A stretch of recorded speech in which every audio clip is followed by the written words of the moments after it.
John, Jeremy, I'm back. I'm back. Oh, what a weekend. What a weekend. Eric, lurk away. Lurk away. I didn't get a notification that y'all did a live last night, Eric. I only saw it this morning. It gave me a replay uh, thumbnail, but I never got any notification that there was going to be a live last night. So Travis must be on the he must be on the shit list again. Oh, Brennan, it was it was painful because on I'm guessing it was Friday night. No, it was Saturday night. Amy was gone, and I made a big plate of nachos for everyone, and we did.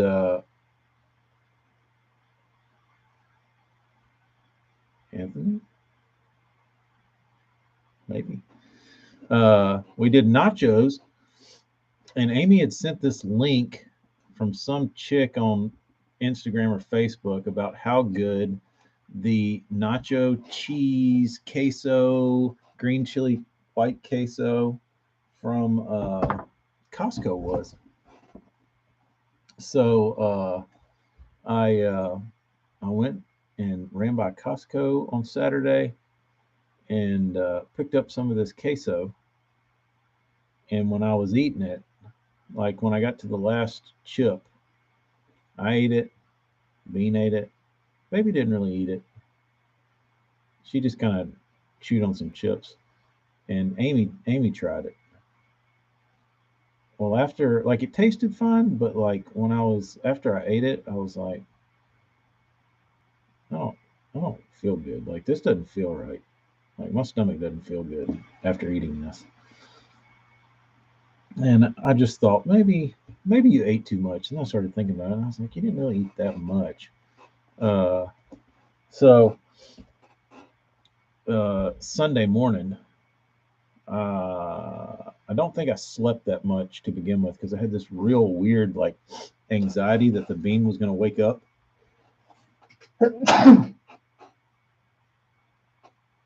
In the, oh,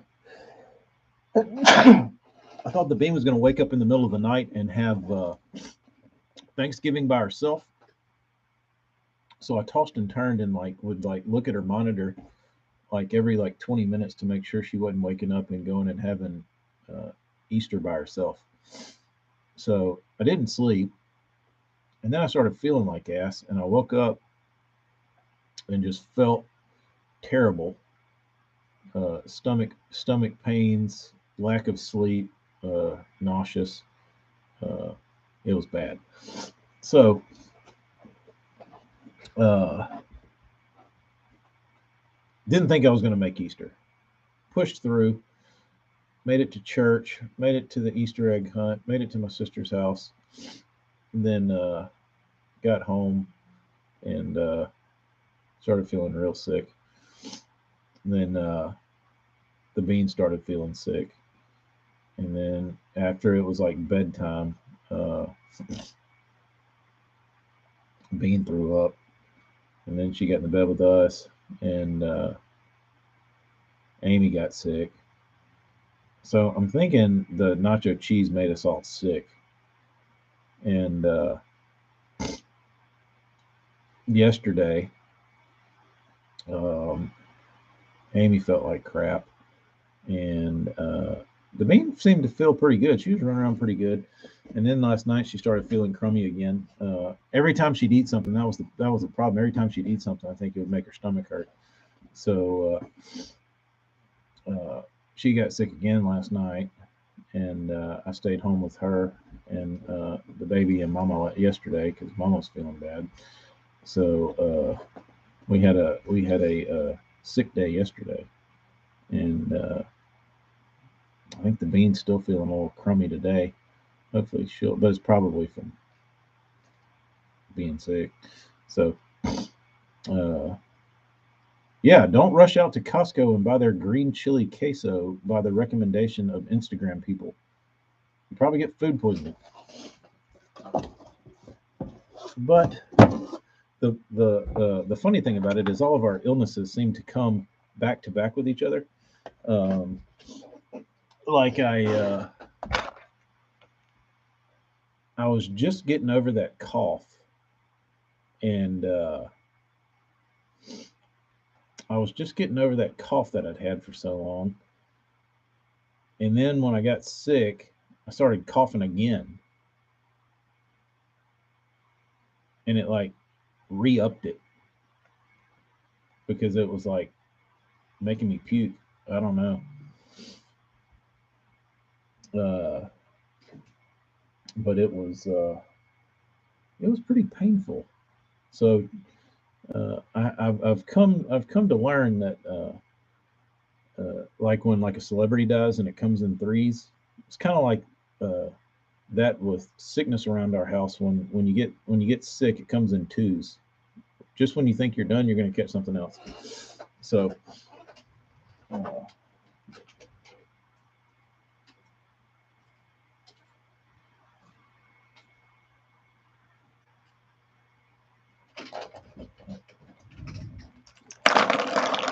all right.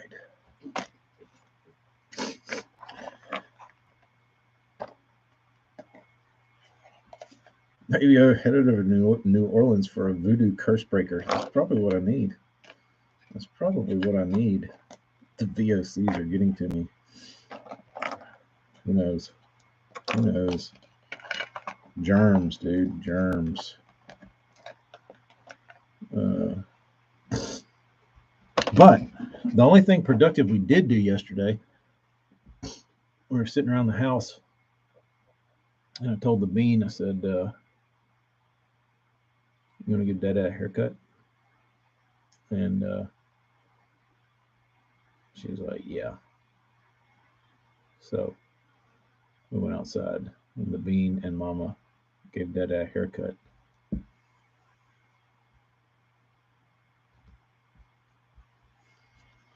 Gone. Gone is the hair.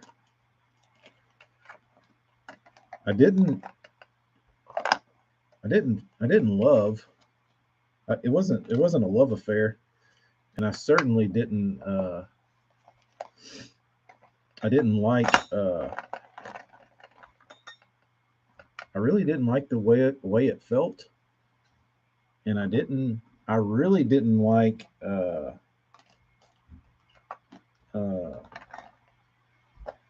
Showering. Uh, that was not. I did not like that at all, because the first thing is I had more hair on my head uh, the day I was born than I do right now, and that was the last time my hair was that short. So I've had hair on my head for 40 years. Uh, I've never had short hair, like buzzed, like that kind of hair. Uh, so this is the first time in 40 years of my life that I've ever known what it felt like to have a bald head. Um, Burns, you're one of the lucky ones, dude. You're one of the lucky ones. You will feel quick temperature changes quick. Let's see. Amy did a before and after. Bob, what are you breaking in?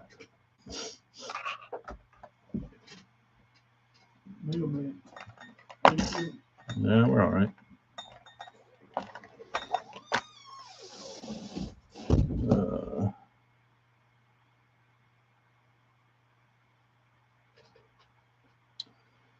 Burns, I was reading something about beards, that if you have like a really strong beard, that typically the hair on the top of your head is going to go.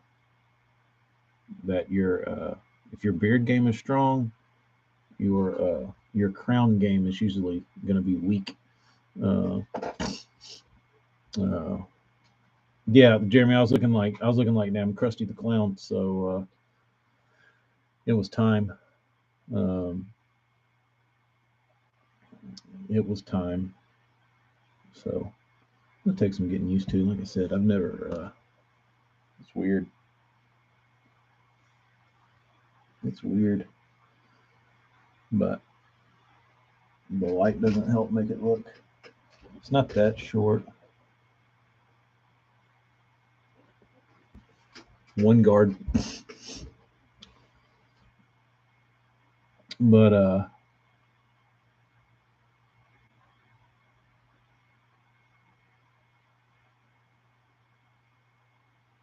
Tom, I'd say the mutt.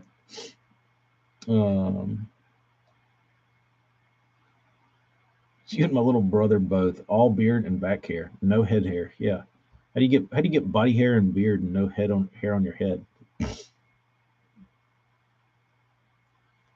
My beard and hair game is strong. You have both? Wearing a hat is what makes you guys go bald. I believe it. I believe it. I'm a believer now. I think you get shitty genetics on top of hat, and it like it's a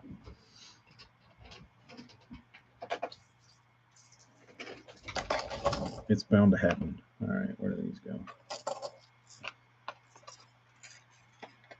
It's a ticking time bomb.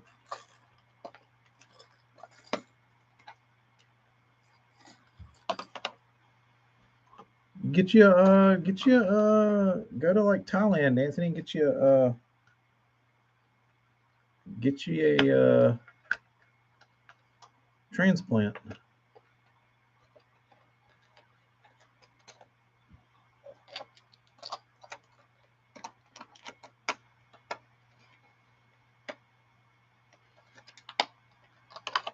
It's like my dad. My dad's like mid-70s, and that dude never looks like he's never lost a hair on his head since he was like 16.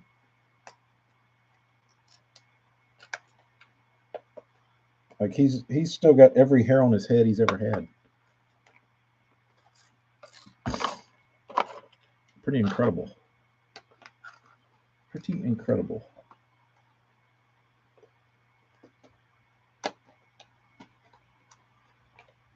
Yeah, I think the mutt's a little more versatile bait. If I were betting, there's three votes for the mutt. I think this is what one in here. No.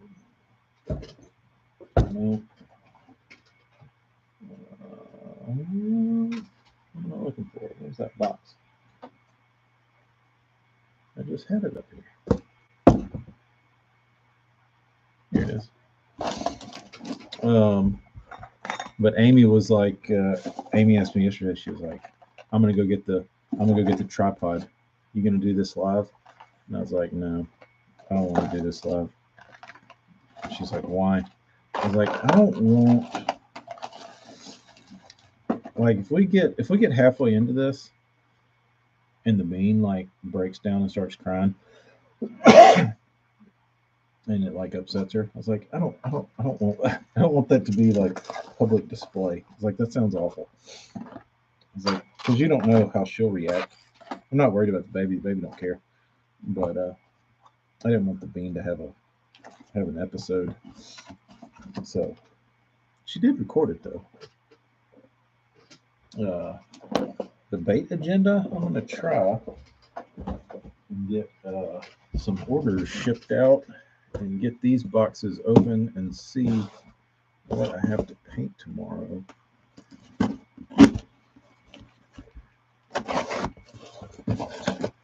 I usually try and use Monday as a paint or a prep and ship day.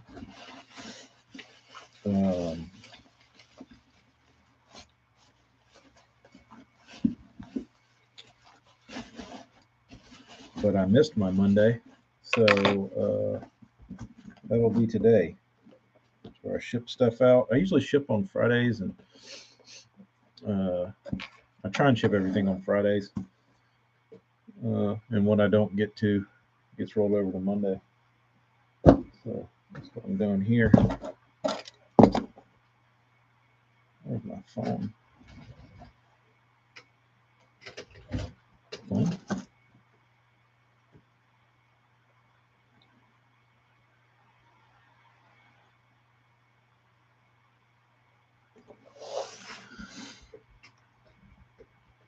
He says 8 and never seen me. No, I shaved one time, like shaved my face, and the bean was more upset when I shaved my face than she was yesterday when I buzzed all my hair off. What was crazy was when I was looking at like pictures of like this, it wasn't it wasn't as it wasn't as as thin as it looks with hair. So there's actually a pretty decent amount of hair still up there. Like not in this light because it's shining right down on it, but like it looks like a pretty fair amount of hair. Um, so don't go fishing without a hat. Yeah, I don't want the burned scalp. Um,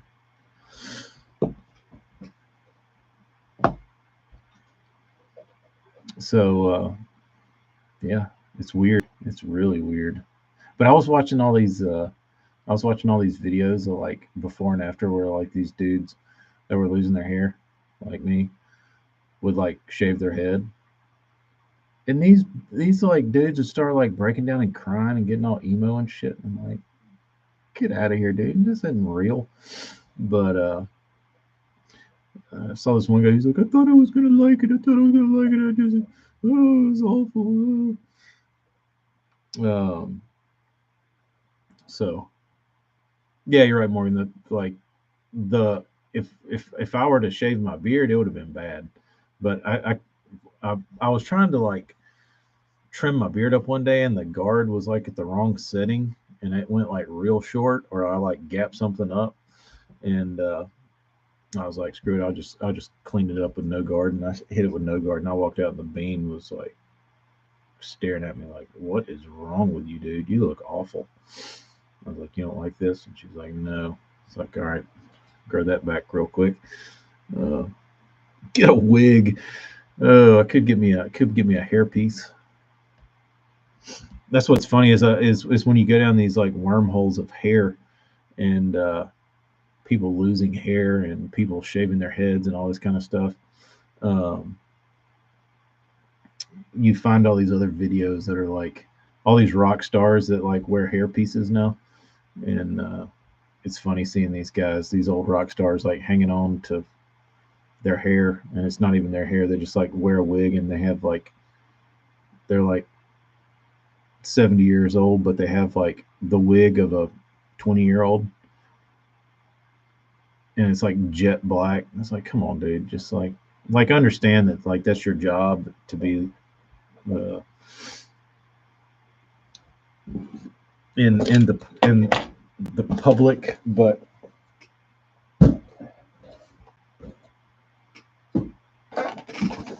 they're so bad. Like they never look right.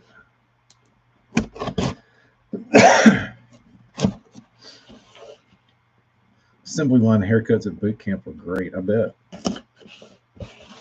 You know what's funny is I've been claiming I wanted to shave my head for like 10 years. Never did it, but I always just wanted to like have no hair because I didn't I didn't like having to like fool with hair. So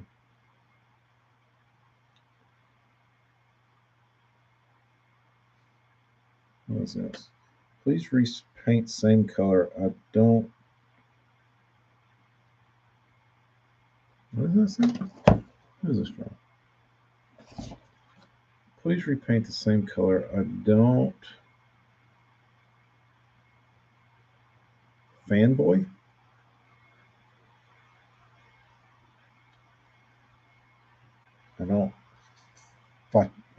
Factory? Oh, please repaint. Same color. I don't. Last guy removed factory paint, and they don't run the same. What is this? What is this?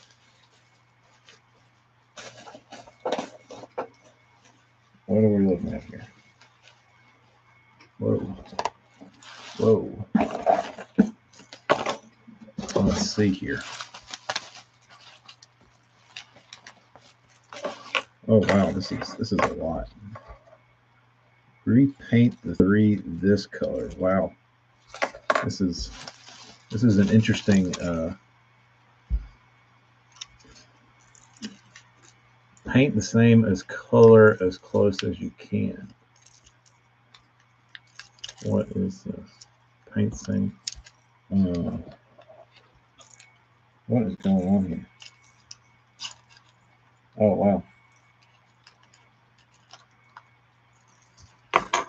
What are we doing here? Look at these. We have little ringlets, and we have the baits, and then paint all 3 this color. There's only 2.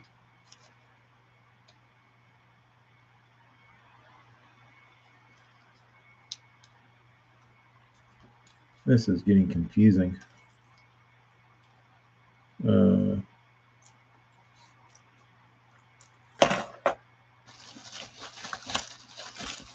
What is this? Paint all of these this color. What color is this? It's the same color, almost. What is this one? Paint these this color.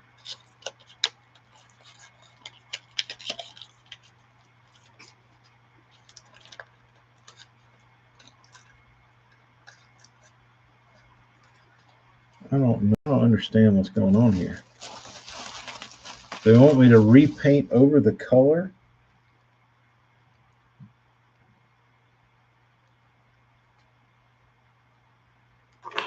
They want me to repaint over the color that they sent as the sample.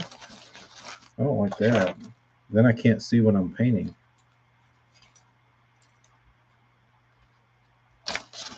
These are going to have to wait. Sorry, these go to the back of the line.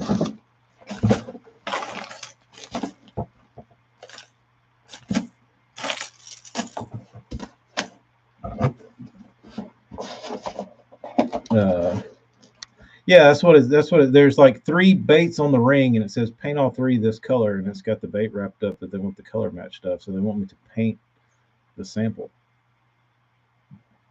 I don't want to do that. And it says something about them not running the same. Like somebody, I'll tell you exactly what happened. Please repaint same color. I don't. It says the last guy removed paint, and they don't run the same. Well, they certainly wouldn't. They would not run worse with the paint removal. But what they would run worse from would be is this giant epoxy clear coat they put on them. So there's you an example. And it's not, I mean, it's thick.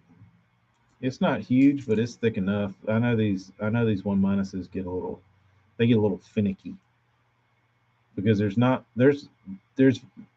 yeah, that's enough. This is enough epoxy to cover up the stamps on the side. So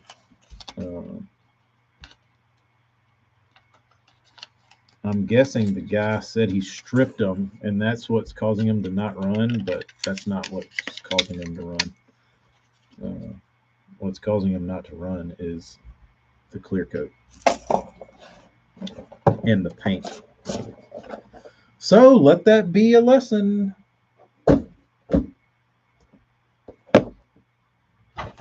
that be a lesson.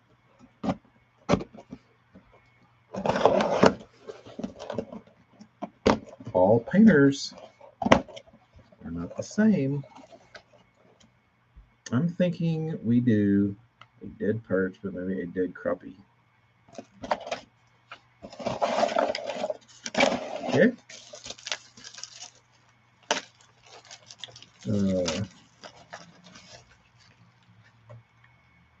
He wants the color of the wrapped baits on both baits. Yeah, but it says 3. Like all the rings have like 3 baits on them. It says paint all 3 this color.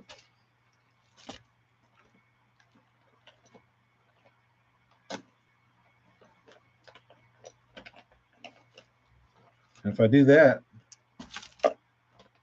I'll just have to go off a picture. But if the thing about it is, the problem is that the bait runs like shit that I'd be painting, so it wouldn't do me any good to paint and add, which it would add a microscopic amount of weight to the bait. But if it already runs like shit from the previous painter, me painting it isn't going to help that.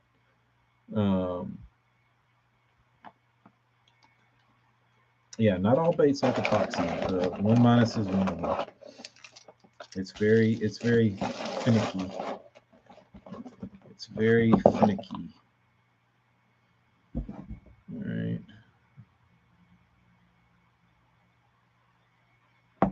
So what I typically do is I take the person's bait, hold it up to the box where I can see the person's return. So then I know whose bait it is and the shape it's in. Also a tip for you painters out there: inspect your baits, and if you see anything out of the ordinary, take a picture of it. Maybe even message the person with the picture, and let them know that there's some dicked up shit with their bait, and you didn't do it. It's called, in the construction industry, CYA. Cover your ass. I became a pro at that. That was basically my entire job. Like, if I had to fill out a resume today about what I did in the construction industry, I would say I was a CYA engineer, MD, whatever the highest level of CYA-ness was.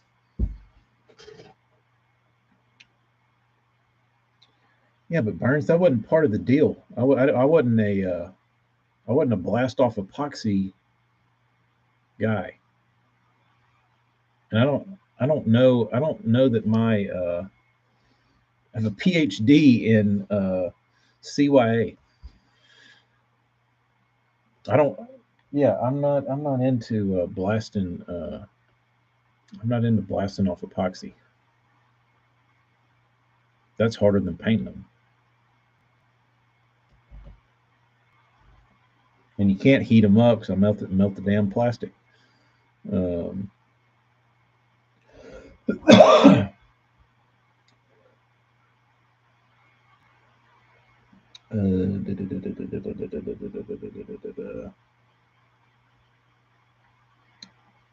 Yeah, Brennan. Then I gotta sit there and,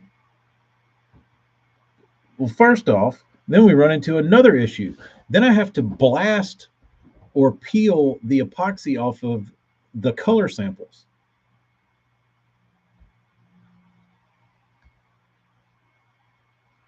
That didn't make a lot of sense either. So, yeah, could I probably get a little something? Yeah, I think there's some pretty solid, what do they call them? Tannins in cedar that bleed or something. Isn't there something in cedar that doesn't seal like other stuff? I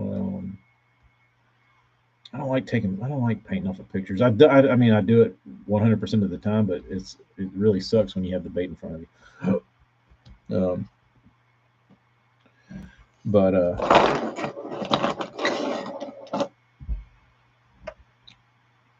where was that? This box.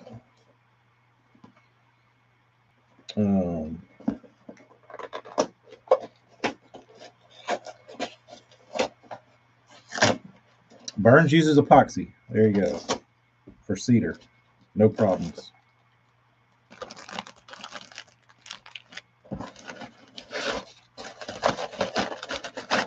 Oh, let's see here what we have. Oh, Bagley colors.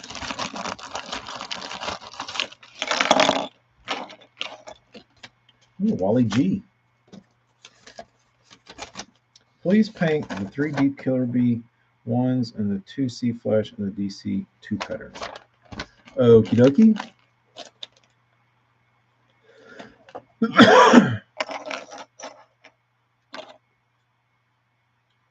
That's an interesting color.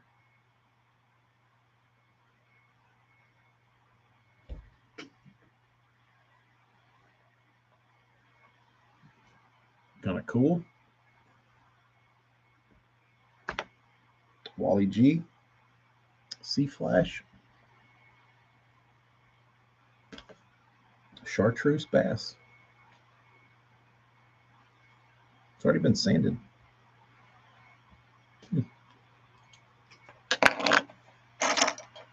These couple bees look all right.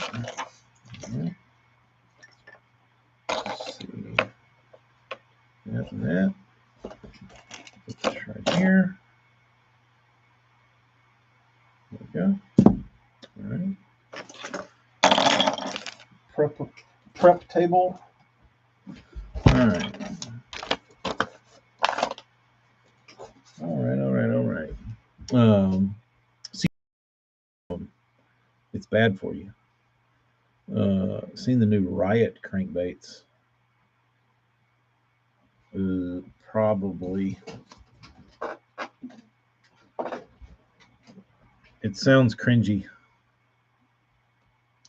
Sounds like something I don't want to see. Dare I look?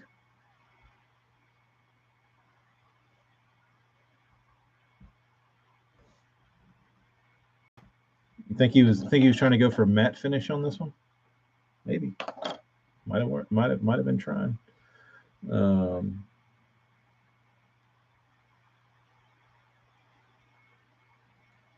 the subject of old wooden cranks, some guy cut a top 10 in the Toyota on Dardanelle throwing a baby pig. Was it a real baby pig? Did it show a picture of it? Dude, are riot baits that ones with the really stupid looking eyes? Oh god, they're awful. Oh god. Oh, make it go away. Make it go away. Make it stop. Oh no. Oh no. Oh no. Oh, I'm about to be sick. Oh.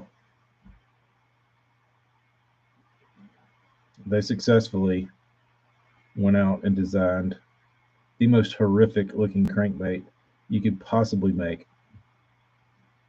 Good God, is it ugly? What is this thing? This thing's like a mama cat and a rock crawler had a baby.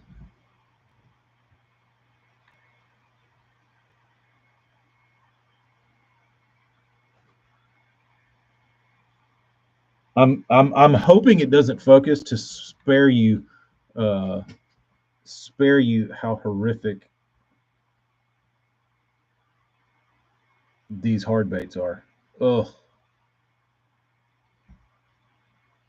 Like who in the hell sees that and says, dude, this thing is so badass. I have got to bring this to market. I'm going to sell so many of these things because they look so awesome. The industry will not be able to resist. The industry will riot when they see our crankbaits. No, dude. The only thing that'll be rioting is people not being able to get to the bathroom, to diarrhea and puke simultaneously after laying their eyes on this horrific piece of crankbait engineering. Ugh, what a waste.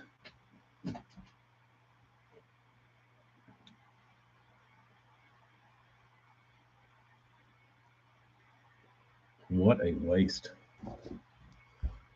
Somebody needs to riot outside of their headquarters and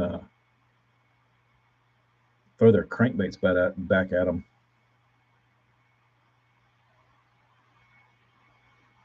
Ugh.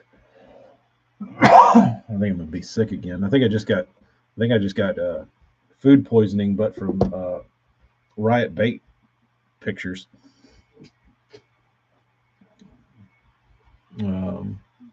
It's like a turd you had to pinch off in a rush. Oh, there's other colors that make them look worse. Dare I?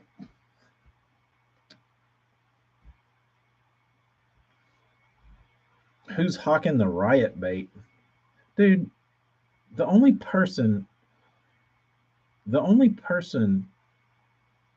powerful enough to move riot baits would have to be 1998 era Bill Dance.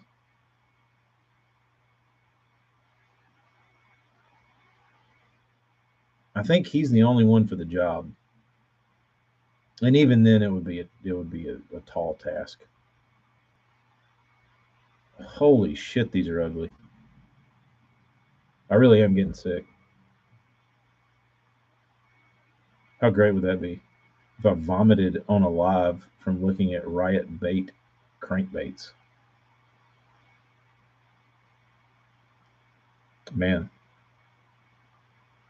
they couldn't even get the picture right. Like they photoshopped or whatever app they used to cut the background out, cut the whole half of the bill off. Or whenever they were editing their picture, they cut the bill off. That's pretty bad. Would make a great short. Dude, these are the diarrhea of crankbaits.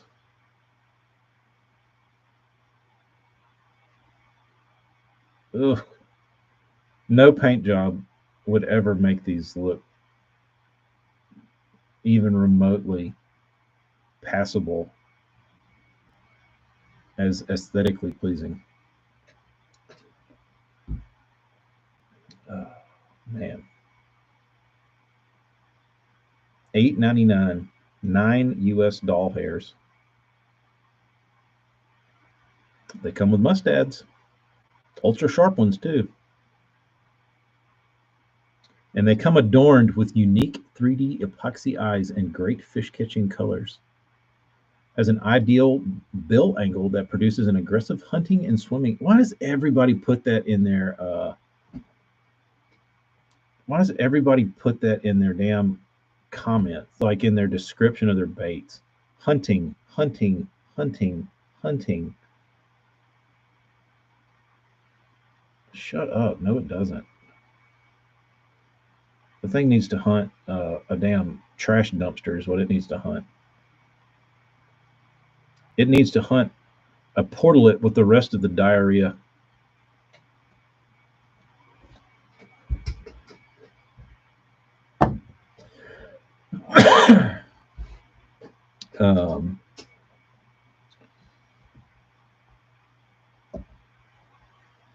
Do they know what hunting is? I don't know. They would need to. I mean, I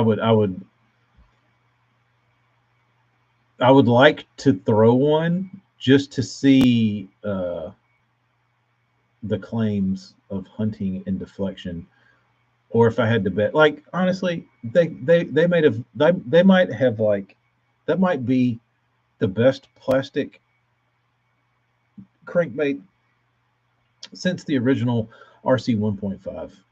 Who knows? But it might be the like they might have caught lightning in a bottle and it might have the best action you've ever seen. But if that bait goes down like in 15, 20 years and people are like, hey, do you have any of those Riot crankbaits? Dude, I'll give you $75 for one. That's the best crank. Popular baits that hold value, and like once they've been discontinued and they like become collector value, they're typically attractive. You know what I mean? I'm trying to think of the ugliest popular discontinued bait. Like what bait was discontinued and then it come to find out it was awesome. Like the wart is very beautiful in its own way. The profile is a little different, but like the crawl paint jobs or pad press, whatever you want to call it, like the crawl design on a wiggle wart is stunning. But so a wiggle wart is I feel like beautiful in its own weird way. But everything works on a wiggle wart. Like nothing works on that bait. The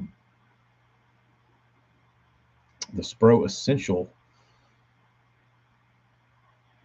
Oh yeah, I like this. I like the profile of those baits. If they wouldn't have put the stupid eyes on them, but I guess I understand that that's their like signature thing. People bite on the Gig and they will bite on the Riot. What is the ugliest bait? What is the ugliest fish catching bait of all time?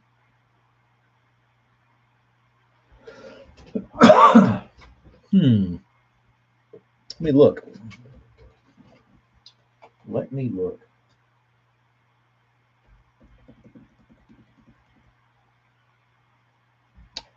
It's new, but the Hybrid Hunter is pretty damn ugly.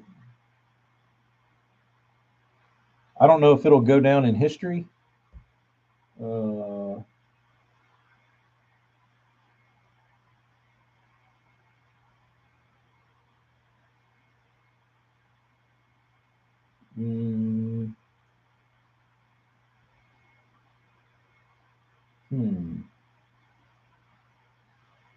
Chugbug's pretty ugly. The Smoo. The Dancing Eel. Yeah, but I mean, I don't. People aren't calling and scratching to get those things. The chick magnet is pretty terrible. Hey, Bop's here. The Rabble Rouser. That is probably one of the ugliest baits ever invented, without a doubt. I don't know. The Rabble Rouser was the Riot crank of the '80s. Somehow, my father on here owned multiple.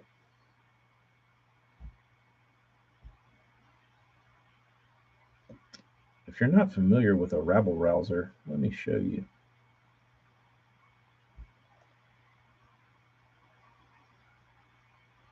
Oh, apparently it's some goblin shaman card in like Dungeons and Dragons.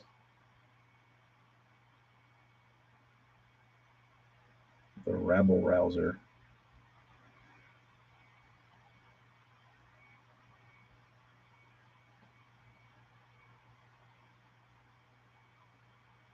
There you go.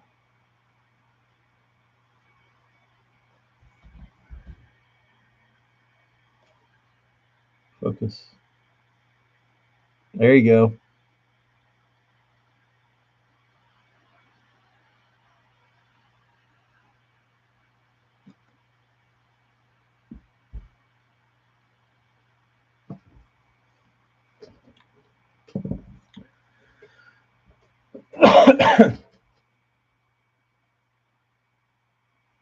You know what's funny about the 1 minus, AJ? It is ugly, but in my humble opinion, um, uh,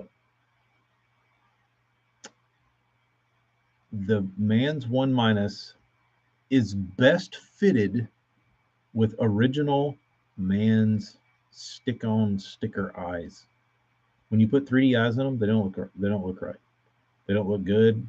Like when I replace the eyes on them, they don't look right. I don't like them. Like I don't like paint jobs on 1 minuses. I like factory paint looks best on a 1 minus. Period. Um,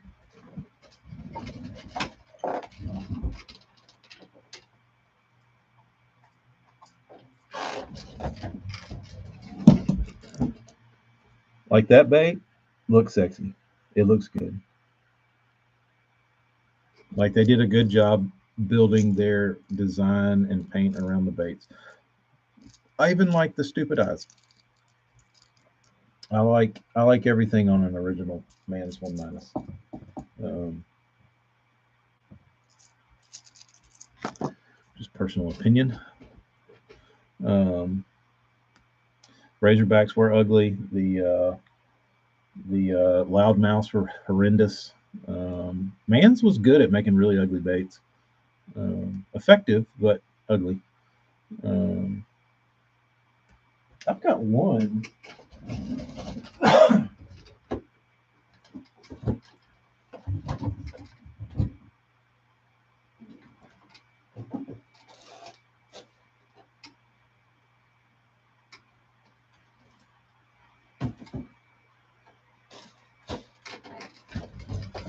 I don't know where it went. It's a man's bait, but it looks like a. It's actually pretty appealing aesthetically. It looks like a. It looks like a deep little lid, but it's a man's. Uh, the 15 plus smoked them back in the day around me. I did like the deep divers did look good, like the 15, the 20 plus. Um, they had that weird bill on them, but it kind of worked. Um, Let me look at those.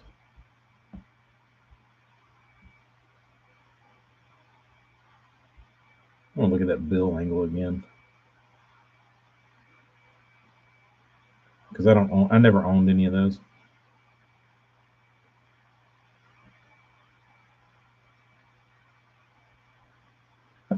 I thought that bait had like a hot lips bend in it, but it doesn't. It's just straight. The hook hanger is very far forward. It's not in the bottom of the bait, which is interesting.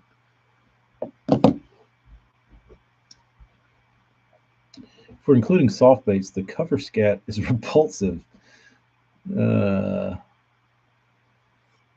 no, I think Anthony, the cover scat has not gotten any media attention because it's a turd. It's a little piece of doo doo. It's not it's not sexy.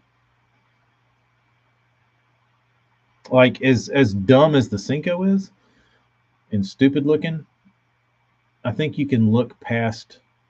Like it still doesn't look like a turd, right? It just looks like a sharpie. Uh, but the cover scat is just gross. Um, there's lots of repulsive baits out there.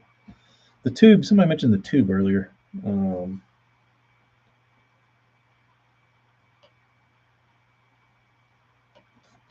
Tennessee Bassmaster. I usually come up with them about 5 seconds before I hit go live.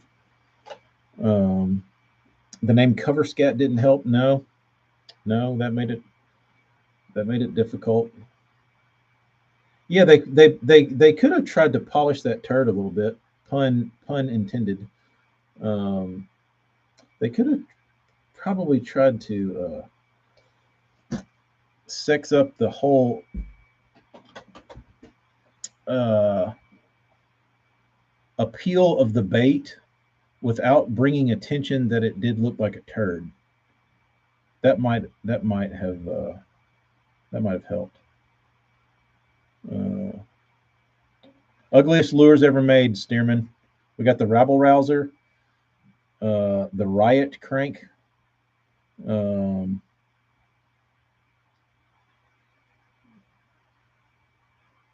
um, Cover Scat coming in strong in the new soft plastic category. Subwort. Subwort was pretty ugly. It was the only thing I didn't like about the Subwort was that it looked real clunky in the lip section. Um,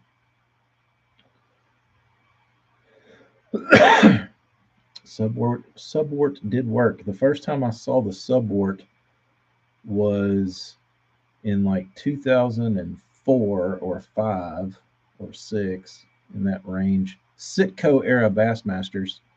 Um, they Travis, you probably remember this.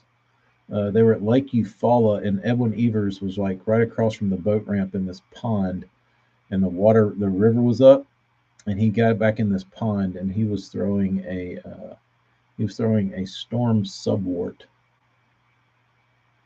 and he did really good. But I saw that, and I was like, "What's Edwin Evers doing throwing a Subwort? There might be something to this Subwort." So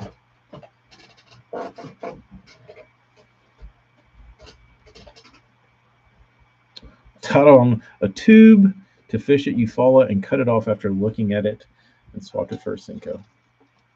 Can't blame you there. Yeah, I don't know why they made the lip section so clunky on the Subwort.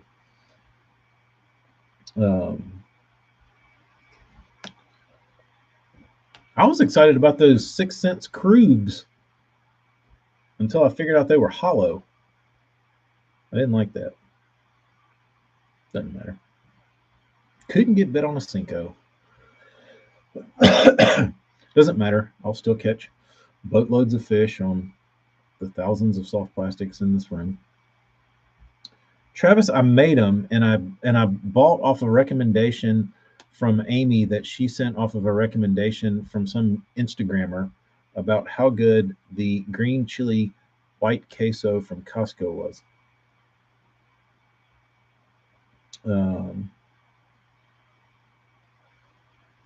Homemade.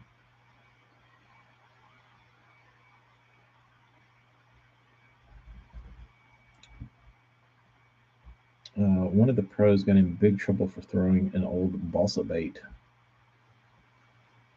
and they used to always get slaps on the wrist for that.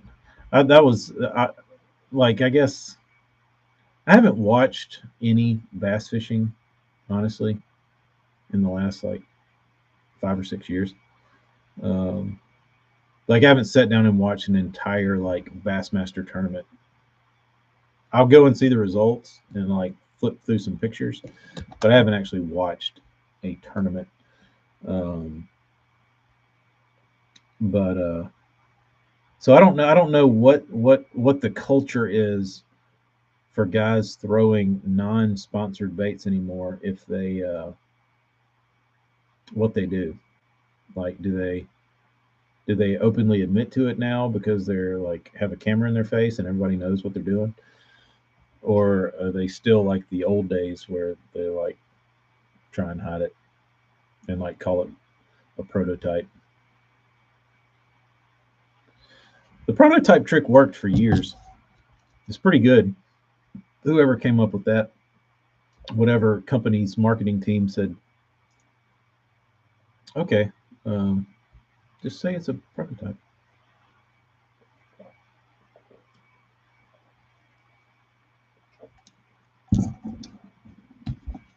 They don't say.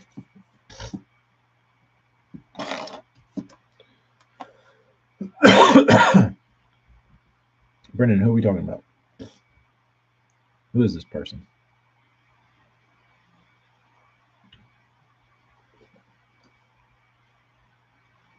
And who fired him? Strike King? They still say it's a hand poured worm for a robo worm, just like it's some small batch operation. Yeah, some local worm, some local guy I got these from. Uh, later, later, Anthony, prep away. See you in Egypt, bro. Um, Morgan, it's funny you talking about the or AJ, you're talking about the Cinco. I do that from time to time. Like if I can't get if I can't get bid on like something moving, the process in my head is, all right, let's just cut the bullshit. I'll just go straight Cinco. Was that thing out there? I still don't get bit. I'm like, not good. Not good. I will say this was pretty funny. The last time I went fishing, uh, I'd, I'd, I'd, I'd swam a jig and uh, thrown a chatterbait, spinnerbait, and everything else. Swam a worm, couldn't get bit. And I was like, I know these fish are like spawning on the bank, and I I was like, I'll just wacky rig a Cinco. Didn't have an actual Cinco. I had like a Cinco looking thing, and I wacky rigged it, and I threw it out there, and it sits on the surface like it wouldn't sink. And I was like, really? Yeah, and like finally you would have to like shake it to get it to like break the surface tension, and it was like windy as hell. And it finally, I would like shake it, and it would like kind of start going down. I was like, this is too slow. Um,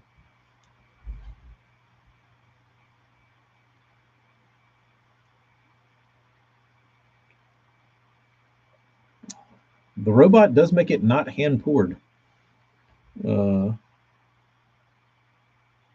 Morgan, were you in Eufaula, Alabama, or Eufaula, Oklahoma? I know you guys travel around a little bit. Wacky rig or lizard? No, but that's an interesting concept because it would look pretty awesome, especially Nico rigged. Put a little weight in the nose and let it like for bed fishing. That would be great, Jeremy. Um,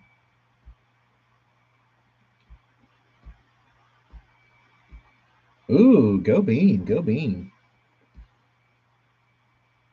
That's what I was thinking, Jeremy. Do you nose weight it with a nail weight? Ah, Bob, I love the Osprey.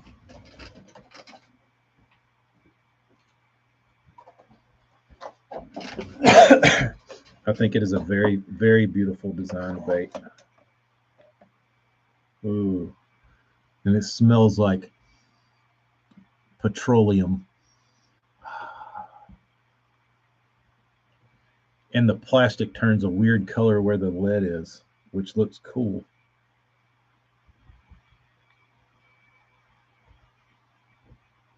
I think they're great looking.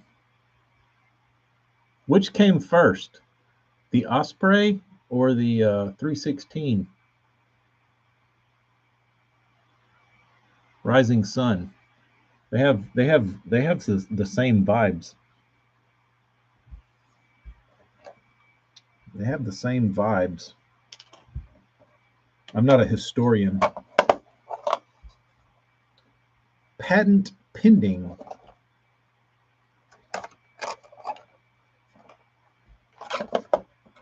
Another Magdraft knockoff.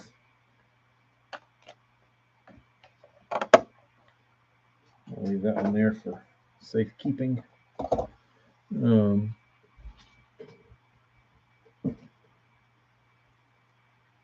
used to have micro balloons in them in the plastisol.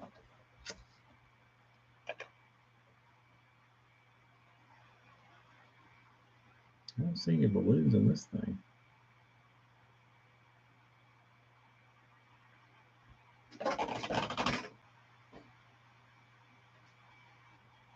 Maybe. No.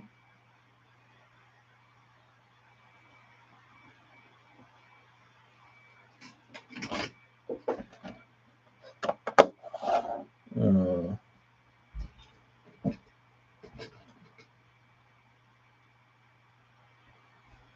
Dude, there's no way in a million years this thing floated.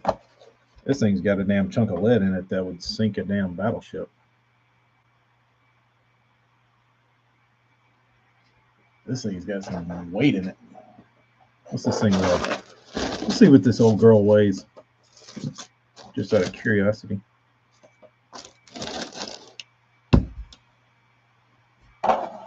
This is the 6-inch.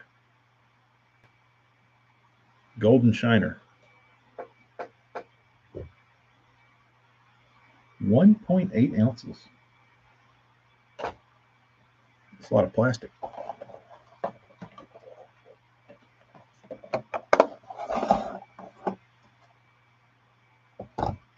Hey.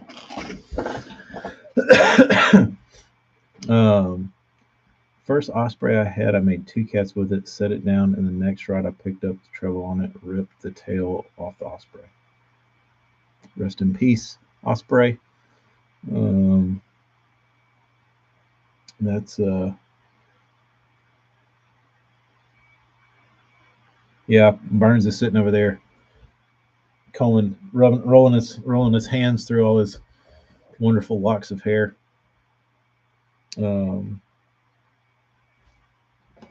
Dude, the funny thing about this bait is that it looks huge, but it's only their 6-inch model. But it looks very large.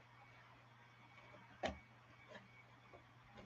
guess it's because it's a little girth.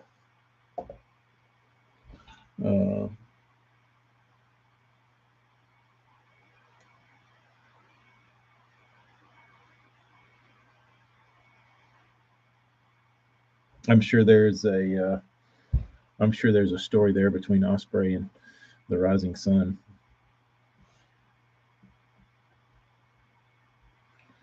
I'm sure there's some shit to be stirred up there. All those old baits like that have some sort of shit around them.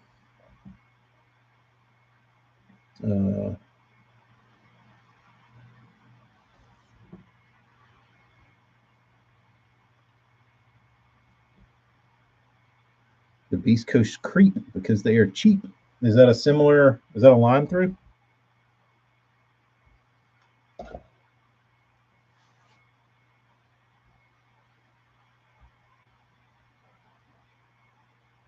Now I got a hat band.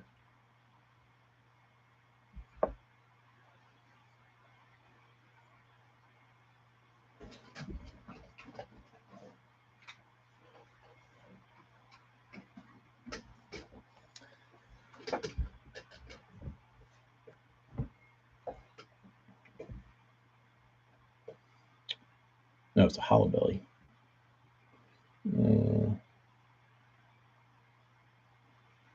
Saw who's going to maybe make a run of the Kokanee Glide. Yes, you can order all 3: the Workhorse, the Kokanee, and something else. The Trout.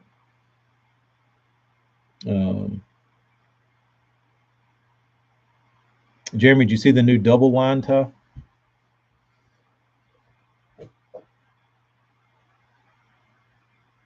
Travis, how long have you been buzzed, bro?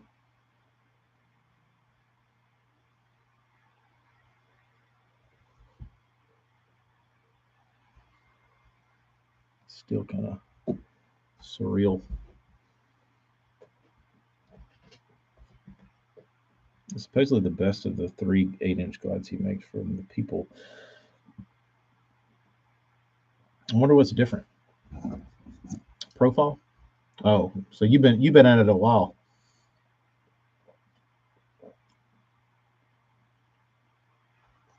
Seems like the Kokanee is going to be the popular one.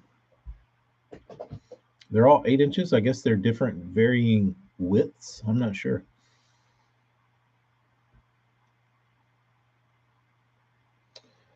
I about quit throwing the belly hook line through. They put a herring on fish. Yeah. The I wish Gail could produce at a higher level, because I think he has a great mind and a great eye, and he's way better at what he does than 90% of the people out there. Like you got a guy like Gale that's sitting in his garage, like doing all this awesome stuff, and then you've got like riot baits getting thrown in your face with their total diarrhea baits. And they're like, look at what we did. That's so awesome. It's like, no, it's not awesome. Like, look at what this dude did. That's actually awesome. Um,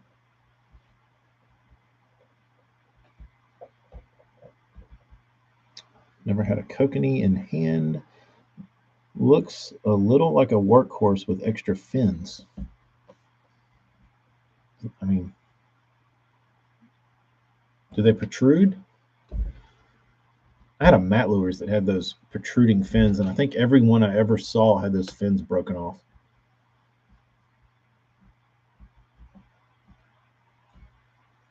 Yeah, Gale is a thinker. He does cool stuff, and he's smart as shit. That helps. He's very humble though.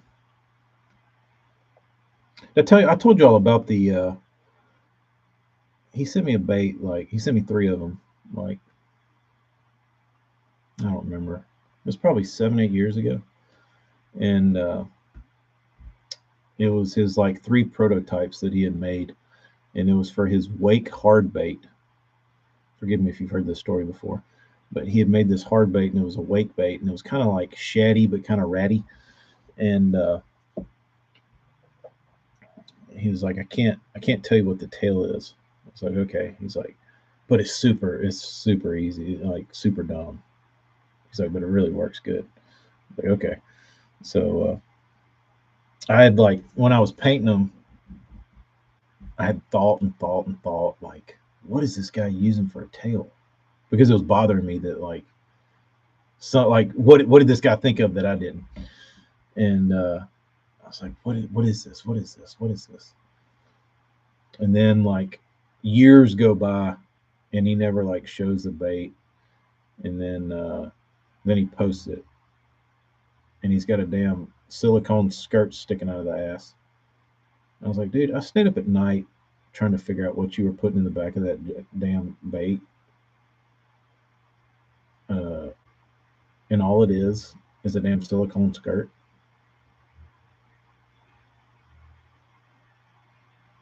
I was pretty disappointed, to say the least. Um, I was told I needed a haircut by a good friend yesterday. First time he's seen it hanging down, flowing free. Nah, Rocket Tom. Um, Matt Lures, yeah. So you don't hear too much. Matt posts a bunch on Swim Bait Universe from time to time. I always see him posting baits that he's new baits he's doing. Um, but he's still pumping out some baits. He's not a hype lord, but he puts out good baits, which doesn't mean anything these days.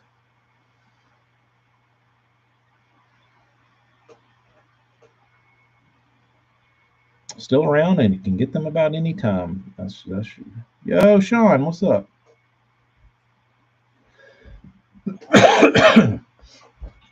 um,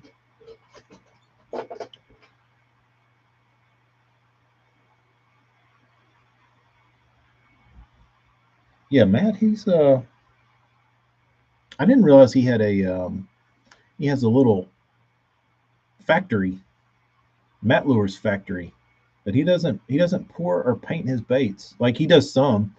Um, I think he said he was going to do some run of baits that he was gonna paint, but I saw him explaining it one day that I think he had some profile that wasn't a trout, and like his people painted it like a trout.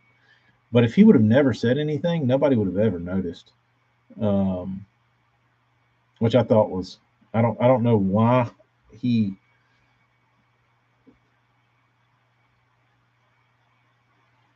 why he felt the need to do that. because like, and I'm pretty damn picky, but I'm telling you, like, it looked 100% normal. It was like a golden shinery looking profile that had like a rainbow trout pattern on it, and it looked great. Like, but he was like, this wasn't supposed to be a rainbow trout, so now I'm selling them for like half off, and maybe he's just trying to get rid of them. I don't know, but Bob Ark is in the same. They're like they're like a split ring behind Riot. He's got 10 guys working for him, and he was only going to pour and paint the small batches. Yeah. I was about to say, Bob, is this a joke? Are you trying to get me? Are you trying to get me to go on an arc rant now? If you want me to go on an arc rant, just rewind and replace every time I said Riot with arc.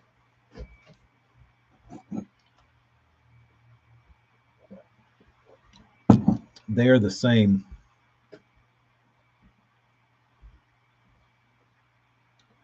Ten guys working for him. That's a lot. That is a lot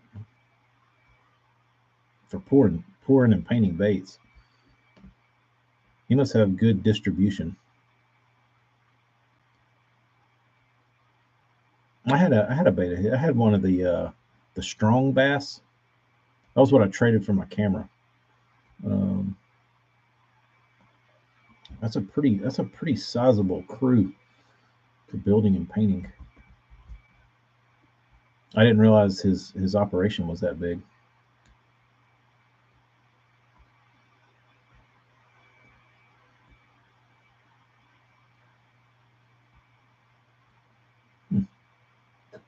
But like that just goes to show you, like, in the eye of production, Buka may be working with a smaller crew.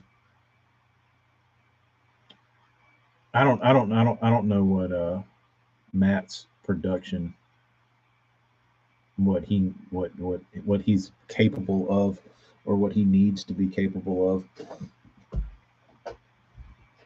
But he might be, and I still feel like his baits are very affordable. I don't know what a Matt Lures bait costs now, but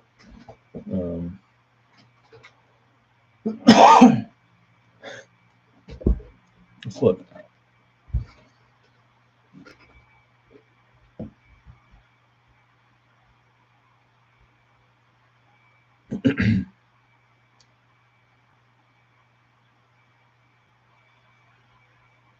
How many guys work at Huddleston? There's a fair amount because they all have different jobs. I don't know. Oh, he's on. He's got Tackle Warehouse. That's probably a pretty good. The Closer, the Mini Meathead, Hammertail. Let's look up the Hard Gill.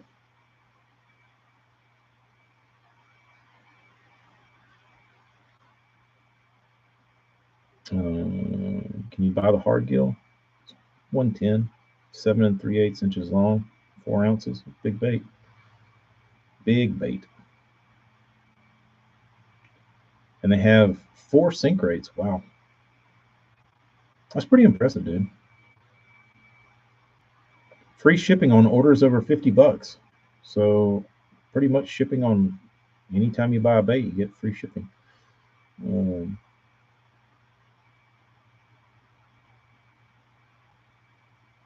Ooh, that one's cool. The Midnight Hard Gill. Bone Magnum. You got some new colors, looks like.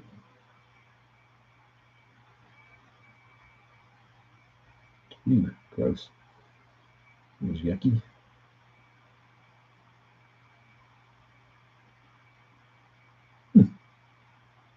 Out of stock on the Mossy Back. So you can pretty much get a bait from Matt Lures if you're looking for one. Um,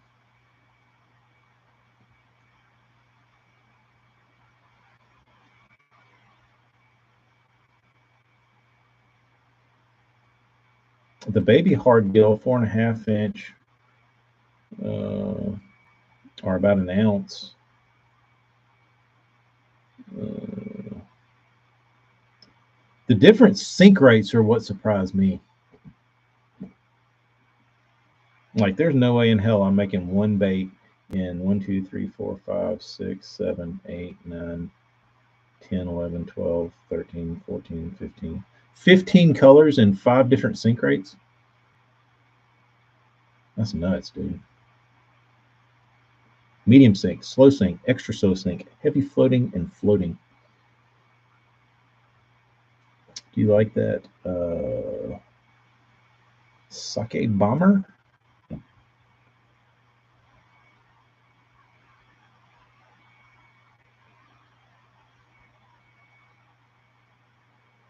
Let me see.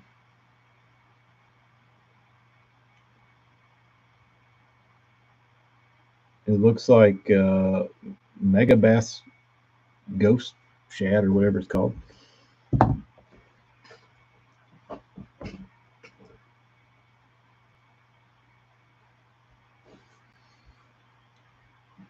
Brendan, they're probably fresh. Plastic's probably not different. Probably freshies.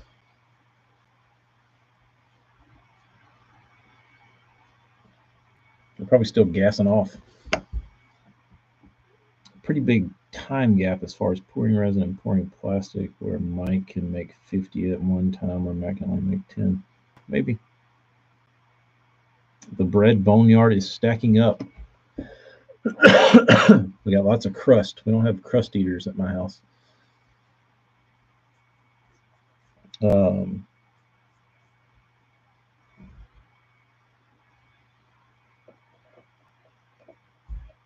yeah, just put it in the old boiling pot. No. We used to have crust eaters. Well, the poor mouse, the bean doesn't eat crust, and we give the mouse the crust, and the mouse just eats all the bones because she doesn't care, because she's one and she just eats anything. But I feel bad. She gets the scraps, but she eats them. She likes them. She doesn't care. She will one day. When she grows up, she can have no crust sandwiches too. A box of Huddleston stink. Yeah, they're a little smelly. A trash can. I eat all the leftovers. Yeah, Mousy will eat anything you throw at her, dude.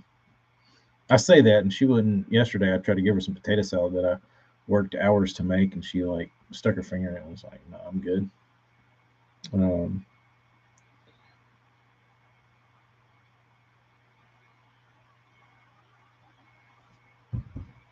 I think that DRT color will certainly catch a fish. So it's very appealing. Looks good on the body.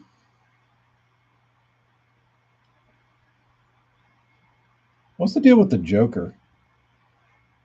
People are like, people either love the Joker or they hate it.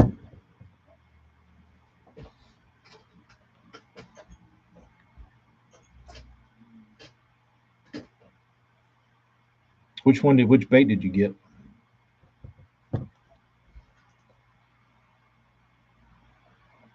Sold out. Everything's sold out, I guess.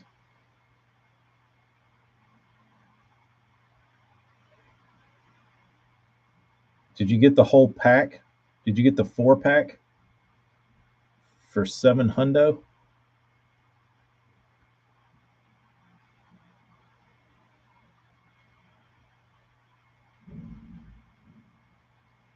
Sean, don't lie to me.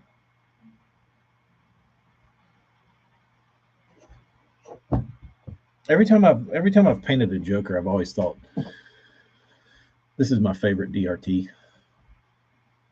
It's just cool looking. I like it a lot better than the K9s and the TKs, even if we share a name. That it pissed me off when DRT blew up, and they were dropping the K's and all this stuff. I was like, you dickheads. Jeremy, that should be easy enough to attain, because I always see guys dumping the jokers. They're like, I don't like this thing. There's another guy that's like, oh my dude, it's my favorite bait.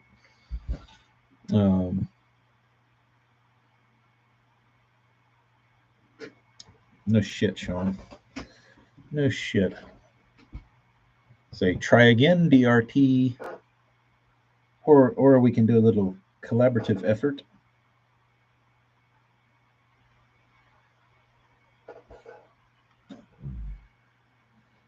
Amy just sent a picture of the boneyard.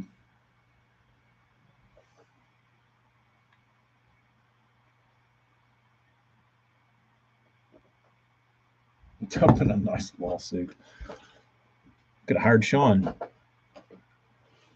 Said lie. Sue their ass.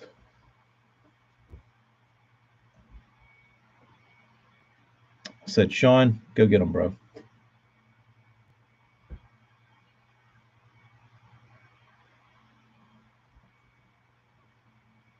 I just started watching. I got excited because I thought we were going to talk about Batman. Ooh.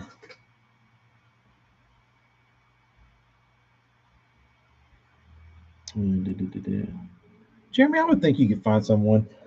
I would think you could find someone for less than $100.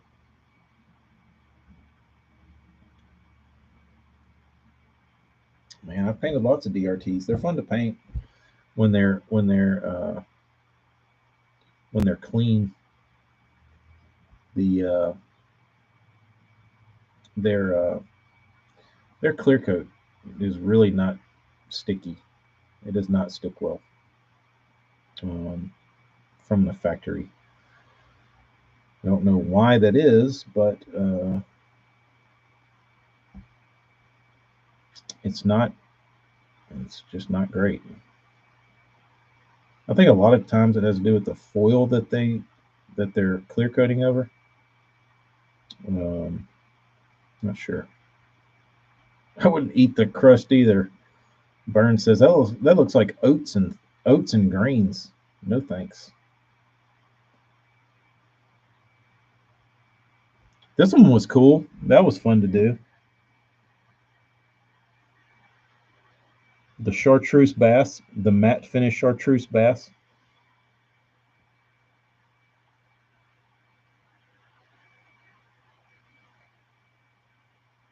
I tried my best to DRT it. That was what I came up with. It looks pretty DRT. Here's a funny thing. So check this out. There is my DRT inspired chartreuse bass. I can't tell you how chartreuse it is. Like you can't see it in the picture because it's like whited out, but it is like the most chartreuse you've ever seen. It is very chartreuse. This just goes to show you what a paint job and a profile, how they interweave. Because I know y'all hear me talk about, oh, that paint job doesn't go on that bait, this and that, and I sound like a bitch or whatever, but it's a real thing, and I'll prove it. So this looks cool. Same paint job.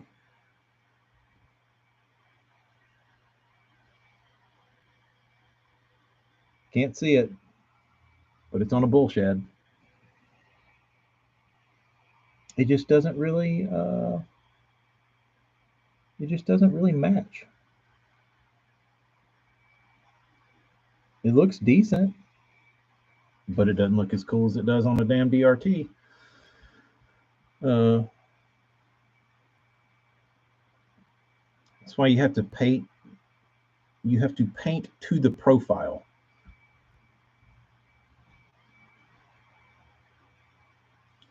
So when I say that, I'm not being a bitch. It's a real thing.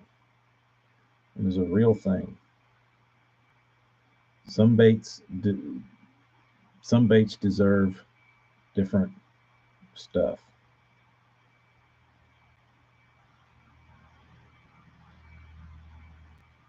I'm trying to find those. Where is it?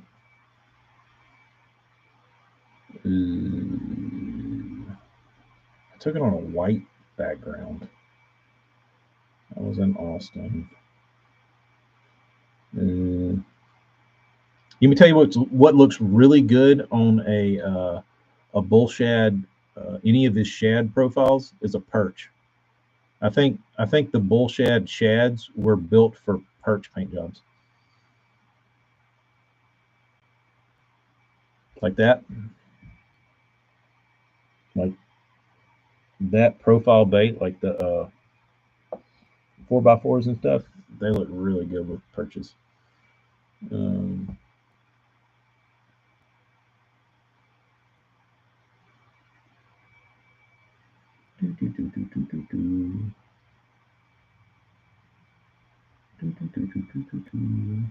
Where is it? There they are.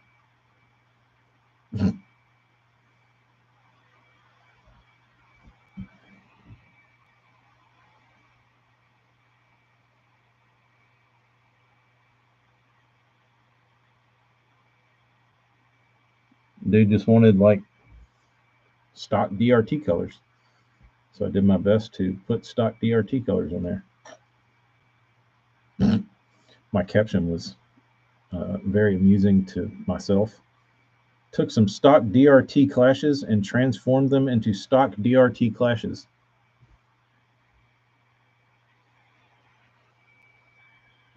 That was from way back in 2019.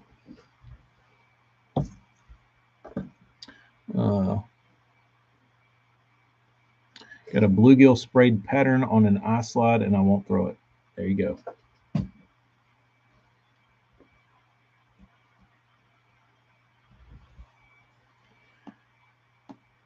Mouse got upset when I went to throw the bones out. Now she is eating the bones. That's funny.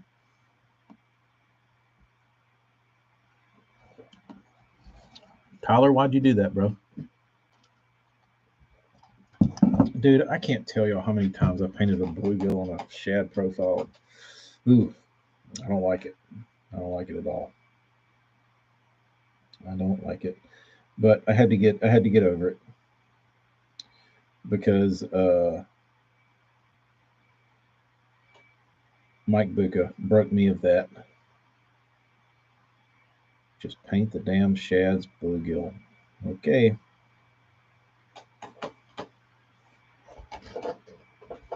Um,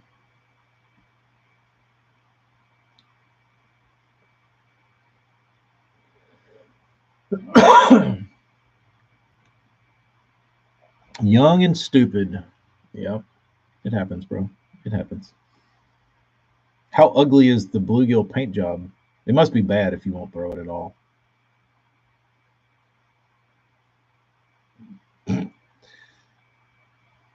Sean, how did your phone know that you must be typing boner a lot for it to autocorrect boner for bone. Bone, I think, would be a more standard terminology in one's text messaging, right? Oh yeah, Kyle, I got a haircut.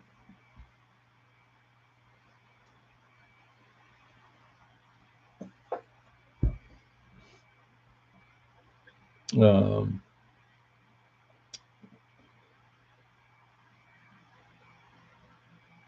Too dark. I haven't liked. I've got this. I got that Glide Jack 180. It was really shitty looking. I didn't like it at all.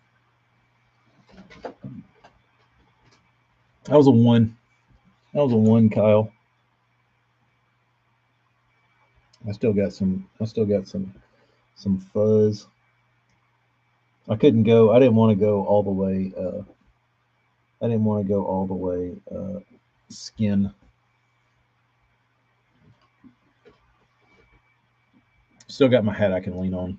The only difference now is if I have to go out and like be clean and wear a suit, I don't have the frizzled up bald spot.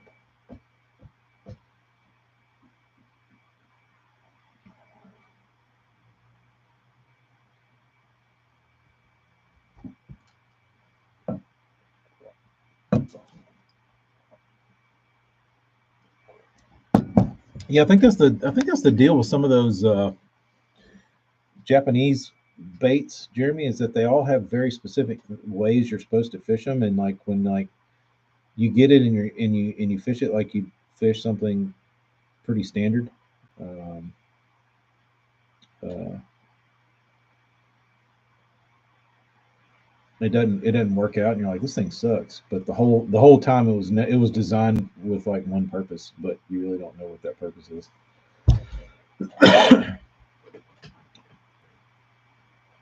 um,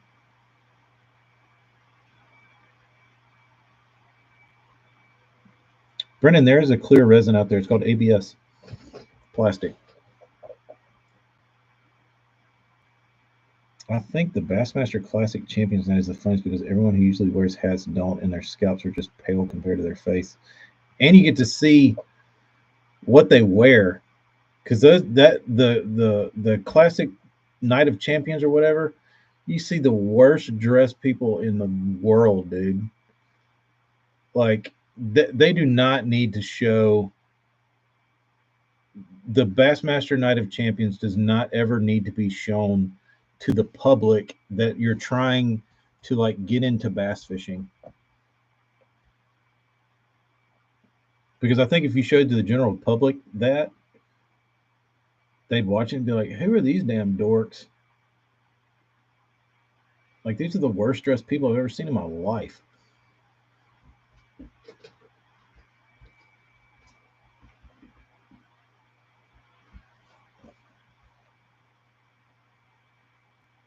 Even had him a TikTok chick.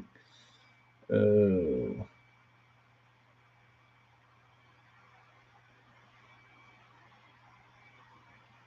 That's what we look like, pretty much. I don't know. I feel like my suit fits. That's the funniest thing to me is you can tell guys have one suit and they bought it 10 years ago. They might have lost 50 pounds. They're still rocking that suit. They knock the dust off of it and they're like, all right, let's go.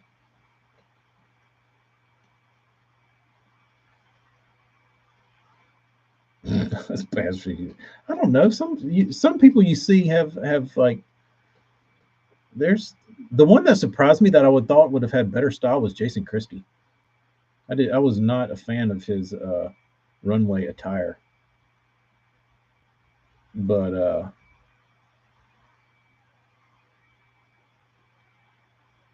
I'm trying to think. Like Swindle always dresses real bad. He wear it, but I mean I think that's on purpose because people notice it. Uh, I'm trying to think who would be the best dressed. I think Carl looked good. Carl, I think he didn't. Carl have like an all black suit on. I think Carl looked nice, but Carl seems like the type that would give a shit. Um, uh, but Swindle's always wearing some shit. Like, where do you even buy that stuff, dude? Um, yeah, I want to say Seth had a nice looking suit on. Let's see if there's any pictures on his Instagram of what he had on. Night of Champions.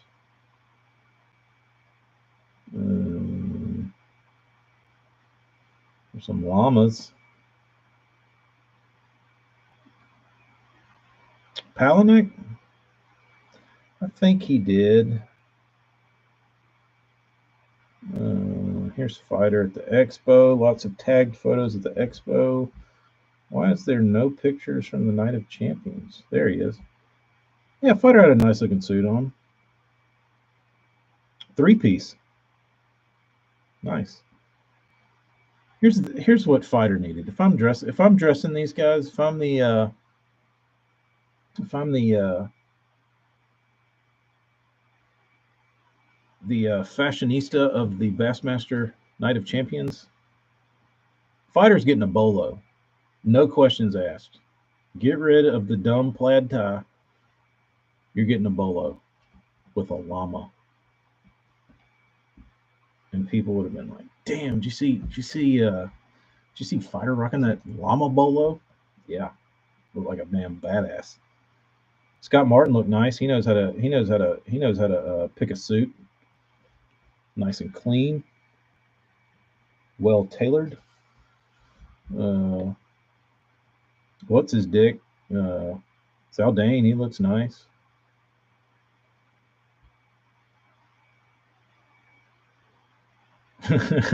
What's this dude? Brandon Cobb looks like he has his.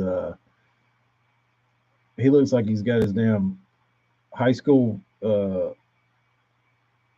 practice football practice T-shirt on under his suit. He's got a white shirt on with like this old heather gray undershirt, which is funny. Uh,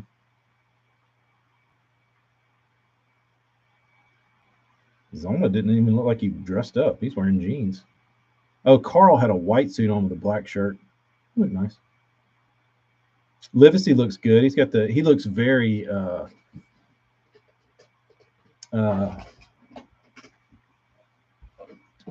Livesey looks very oil tycoon. He is very Texas oil money.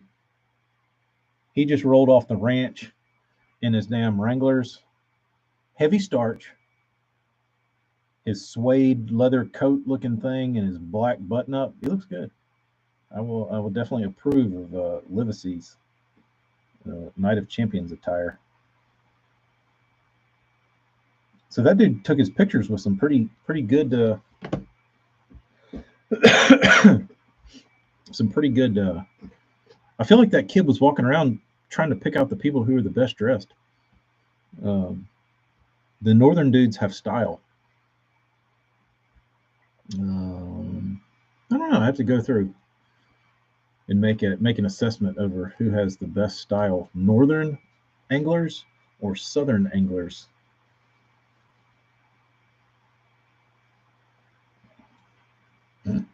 It's not hard to throw on some khakis, a button-down belt, and sports jacket, and call it done. Like Cobb would have looked nice, but he threw that weird looking undershirt on there, and it just made it look like he had been fishing that day or like playing sports, and then was like, "Oh shit, dude, I gotta be at that damn Night of Champions," and then like threw his suit and his coat on and like ran out the door. Uh, I think most dudes in general don't understand that tailors exist. No, dude, you just go to like Men's Warehouse and go buy you a damn 40, 49, whatever, long and throw it on, even if you're 150 pounds.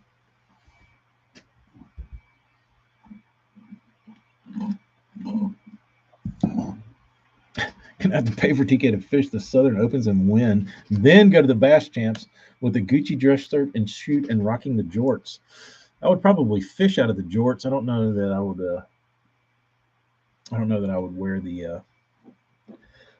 I did get new jorts. We got a new jort. We got a new jort color dropping this week probably.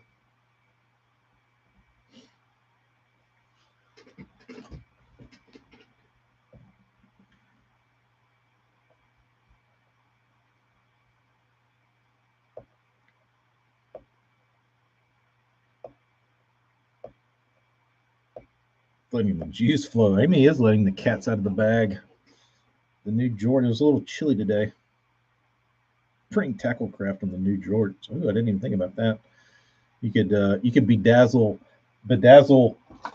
the logo on the ass, on the pocket. Jackhammer. Oh.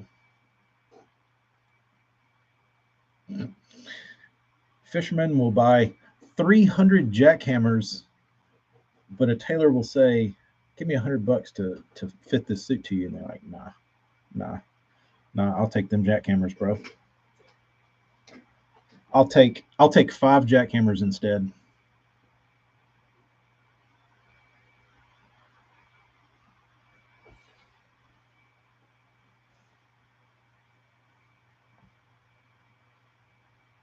Sean, what do you do with your jeans that get raggedy and holes all in them? I mean, the next move is, I mean, they are like as soon as a jean gets holes in the knees, they're at their most comfort level. Like they're not going to get any more comfortable because they're there, and you can't just let them go because they're already so comfortable. You got to keep them, make them into shorts.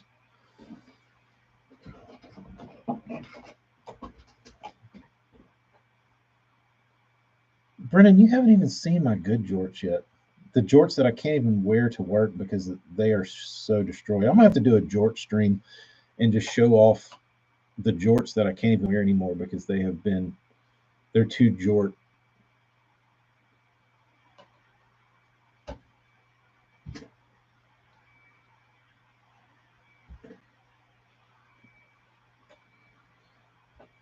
Tyler, that sounds like one of mine, dude. I had one that I used to when I pull it off. I've quit doing this. I've tried to, but I always when I take my shirt off, I always pull from the collar. And I had this Guy Harvey shirt that had King Mackerel on the back, and I won like 3 tournaments out of this damn shirt, and I wanted to keep it alive. I would never like get rid of it. And one day I was pulling it, and I just ripped the whole neck out of it, and the whole shoulder was ripped, and I couldn't get rid of it. So I would just fish out of it, and I would get this sunburn in this weird like oblong shape across my neck because I would wear this shirt that only had a neck ring and no back. The back would like sag. Um,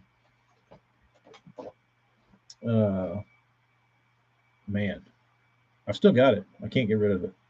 The arm had a slit down the like it ripped at the seam in the bottom, so it would flop in the wind. Like it was a rag, but it was good. It was it was a fine piece of my collection. But like I said, I've got some serious uh, I've got some jorts that I think I could probably sell on eBay into the hundreds because the amount of wear and tear on these things could never be faked. They could never be recreated. Like they're specimens. But I would think you would have to be. I would think a chick would probably be the only person that could get away with these at this point.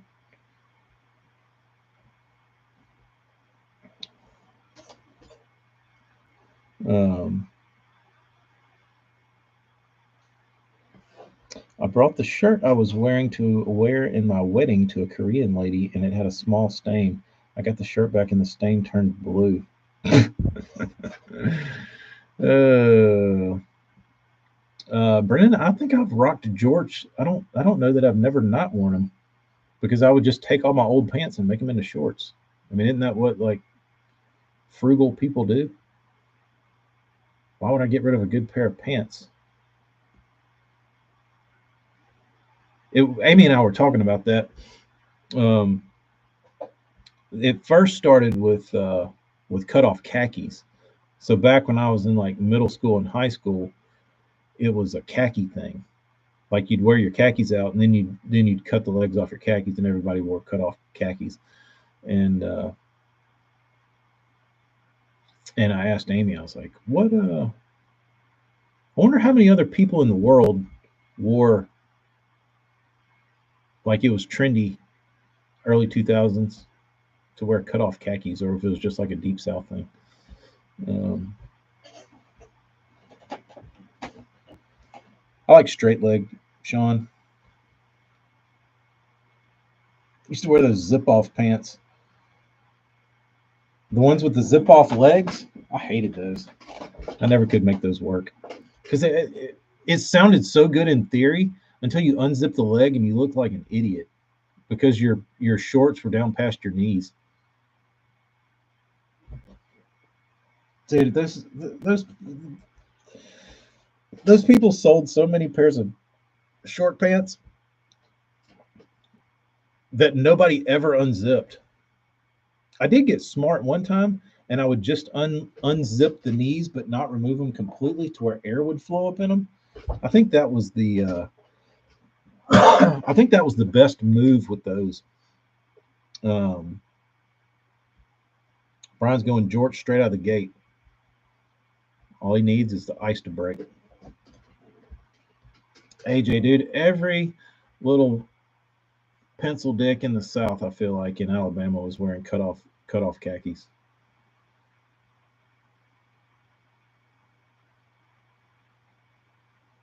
It wasn't George, Kyle. It was Courts, khaki shorts. That was probably some dudes rocking some jorts. That was like work attire. You know what I mean? Like you're going out there to like wash your car. Don't throw the jorts on. Going to paint the fence. Throw your jorts on. Don't matter. But courts were a deal.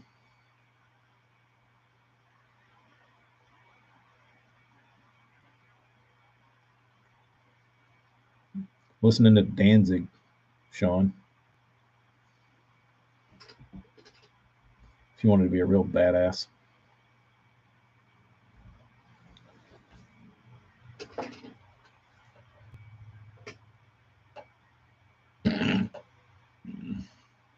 Hmm.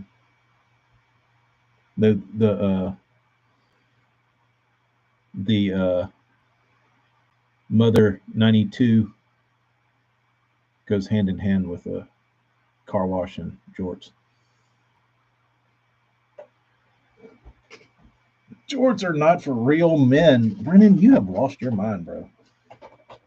You got to wake up. Rocking jorts and throwing the rat brain. That's the great thing about jorts is you might have a little rat brain slip out. Take a little peek. Might want to get some sun. I'm from the deep south. We didn't rock jorts. Only old guys that grew up in the 60s and the 70s, like my dad. The khaki cutoffs didn't make its way to Louisiana, Kyle. Corduroy jorts.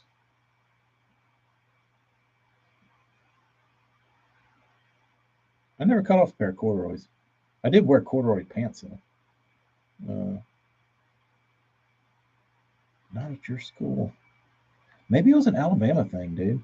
I don't know where it came from or why it was a thing. I don't know.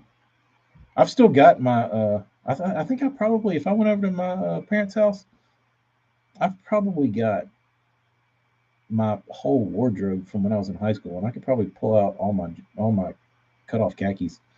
Um, Dude, I've still got some of those rags. I used to have those. The other big thing, Kyle. These were probably you probably got into these. It was probably those the Columbia shorts that had the net on the front pre AFCO. Um,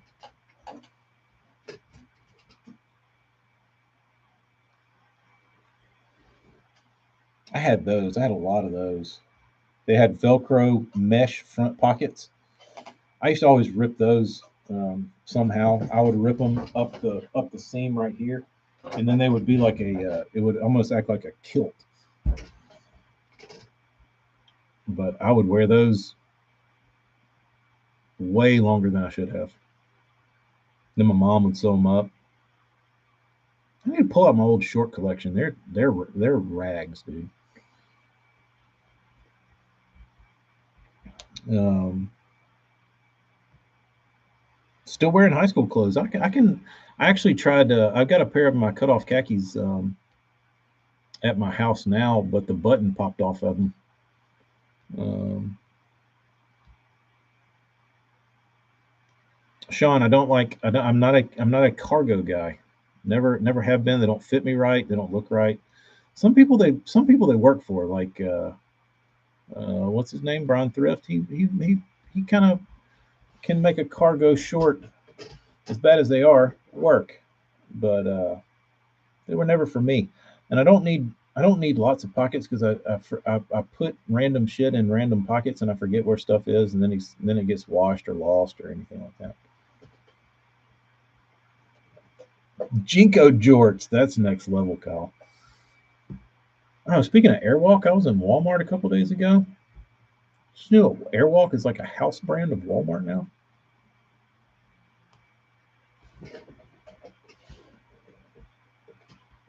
I didn't realize that. Airwalk used to have.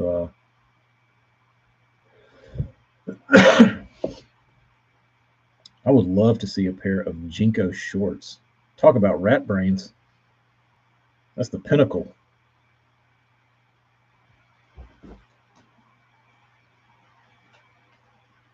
Burns is another human.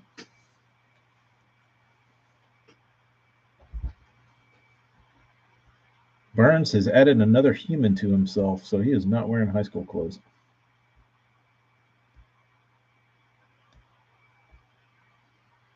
Oh, what is this?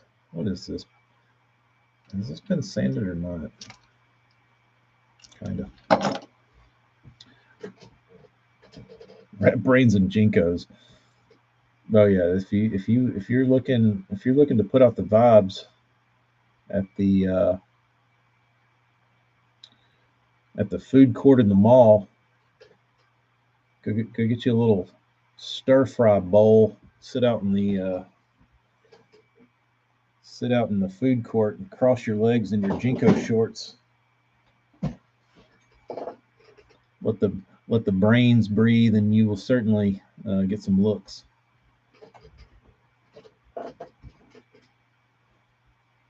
Excuse me, sir. Where did you get that immaculate rat brain in your pocket?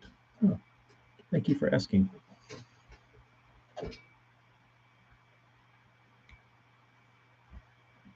Is that exquisite specimen of a rat brain from the Smithsonian? Oh no, I grew that myself. Thank you.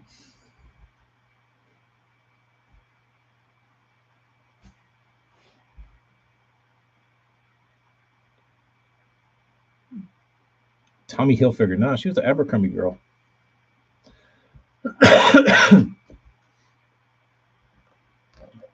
Abercrombie. I think because she worked there. She can defend herself. How would you describe your style in high school? Preppy or Carhartt? I was probably more of a hybrid. We didn't get Hollister till much later. Till I think like Hollister wasn't cool. I feel like. Um,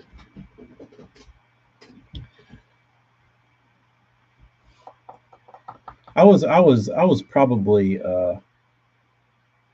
Sean. I was probably like I was probably preppy, but then like the next day you'd see me in rags and I would look homeless. So you never really knew.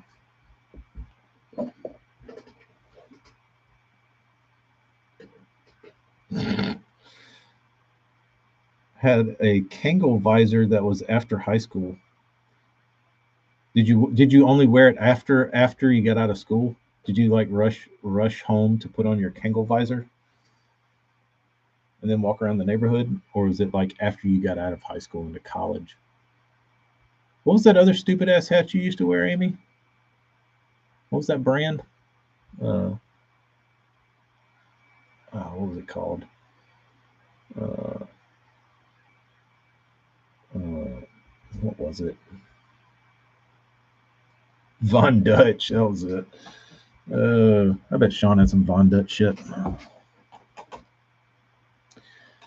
All right, 5 more minutes and I'm gonna bail. Polo, Izod, Reebok, 501s. 501s are still good. Lots of Ralph Lauren stuff. I never had much Izod. Had some pump Reeboks. I love most things Carhartt, but some of their jeans suck. I never I like their like outerwear and their like heavy duty stuff. I never really liked their actual clothing.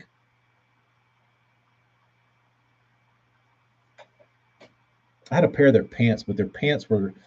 I had a pair of their Carhartt like work pants that had the little like hammer holder. Dude, those things were like work jinkos. They had the biggest legs I've ever seen in my life, dude. They were literally work jinkos.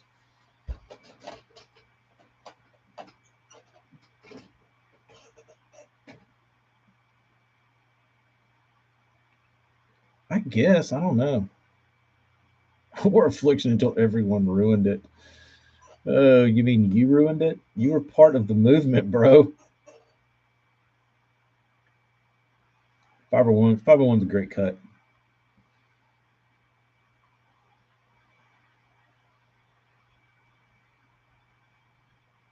Puka necklace. Oh, I had those. I definitely had. I didn't. I had the little bitty ones. I got them in middle school. They weren't really. They used to. I think my mom used to call them puka beads, but they weren't really like the shells. They were just like these round little discs that were real small and they were white and they were small.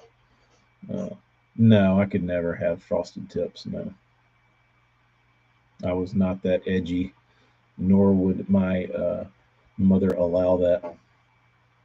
She would have laughed at me. I would have probably got grounded for even asking.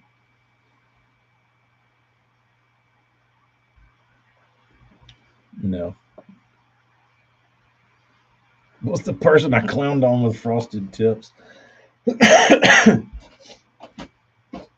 No, I didn't frost. I didn't have any tips to frost. Like my tips would have been down here. Too many bangs.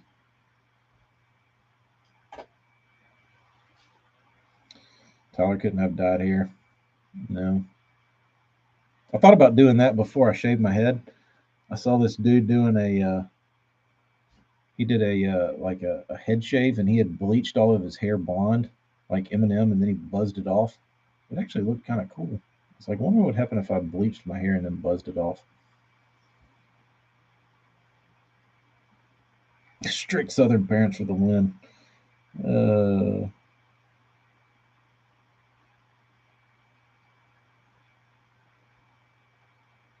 I'm trying to think any any other weird trends from back then. Since we're going nostalgia on a Tuesday. Uh, no, Burns was wearing Motley Crue shirts and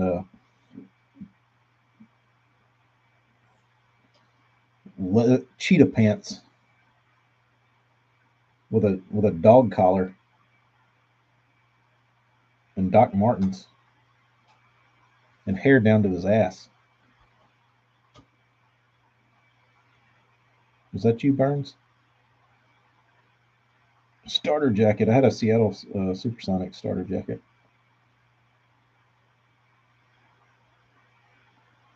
Yeah, they the the knit polos. Like if you had to have a whole like squadron of those. You had a couple go tos though. Zubas. What is a Zuba? Is that those pants? The zebra pants?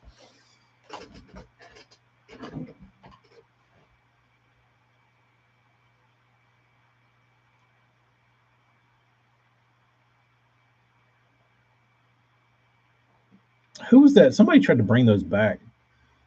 What was who's the football player that uh, tried to do that? Or the brand got brought back, I thought. Yeah, I wore my tube socks real high, but I like played basketball, and I think it was trendy at the time in the NBA to wear like really high socks.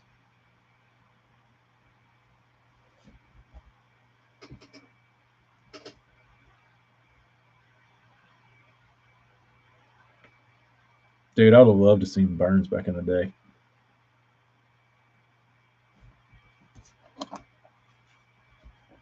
Rolling up to some quiet riot with a hog leg in. Rolled our socks down. What kind of cult were you in, AJ?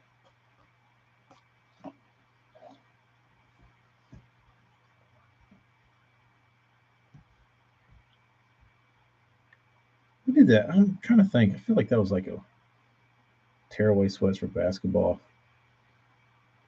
Oh, dude, Brian, I had those damn things, and I thought it would be.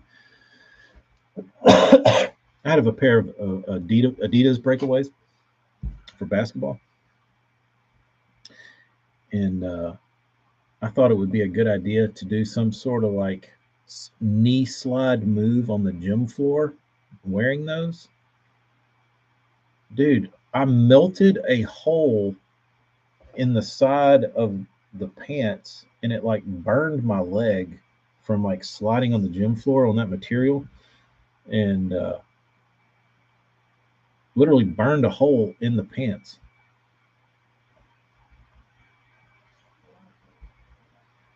Didn't feel good.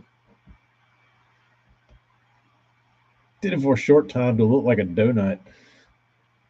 AJ, did you roll them down to do the donut socks?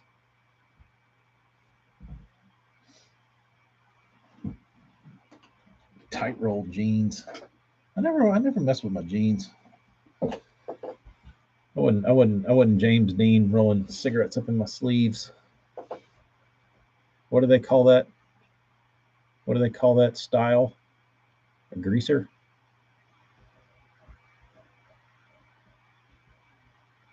No, dude. Brian, you did not forget to put on shorts and get out on the court and go Chippendale style and be wearing whitey tighties. On the court, that's pretty bad.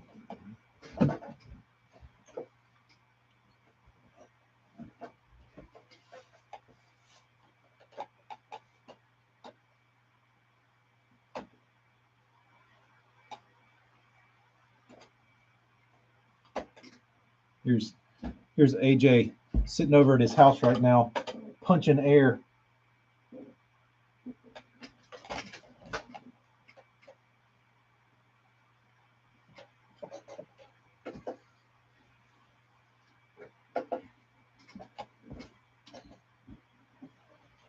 I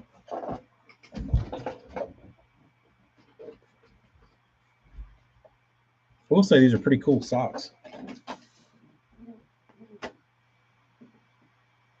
Yeah, that's right.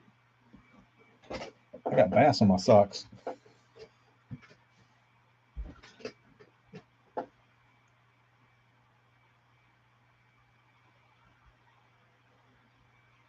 Every Friday. Kyle, I don't know where. I don't know where. I have to ask Amy. She got me those for some event. I didn't want to, Sean. I got hooks. I went and Amy's mom gave me a gift card to Bass Pro Shops. So I went to Bass Pro Shops and I saw um, Hook had like a dark had a dark digital looking camo that was kind of neutral looking. It almost looked like a solid color, but it had a little break. And I saw them and I was like, I think these are the ones I'm going to get. So I waited 2 weeks and I went back and there was none of the Hook boots. They were all gone. Later, Daniel. And I was like, well, shit, those are the ones I wanted. And the only ones I had were the extra tough. And I said, let me try these damn things on. So I tried the extra toughs on and they felt like real ass. They were really, really tight here. Didn't like that. So I said, I'm not getting these damn extra toughs. I think these are shitty anyway. So this lady walked by and she was like, you need some help? I was like, I do need some help. Like a week ago, I was in here shopping at your beautiful store, and you had a pair of Hook kind of like digital camo, dark gray, black looking rubber boots. She said, yeah. I said, they're not here anymore. You think you might have some of those in the back? And she said, maybe. What size? 10 and a half, 11. She said, okay. And she walked back there. And these were not the ones, but she walked back with these. She said, are these them? So close enough. So I put them on. They fit real good. And I could push my foot down in them. They didn't pull on the top of my foot. I said, all right, sold. Um, so, AJ, in my opinion, nowhere.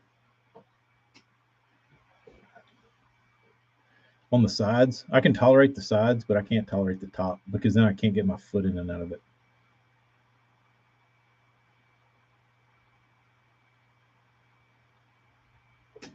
Like I can deal with here, which is where my boots tend to rip or I'll wear through right there. But if I have it right here, and because my feet sweat, I won't be able to get my feet out. My sock will stick and my foot will stick inside the boot. Oh, where? Oh, I don't want it tight there. That's not where it's supposed to be. That's bullshit. Says who? Who wants a boot that they can't get off? That feels like ass. I don't.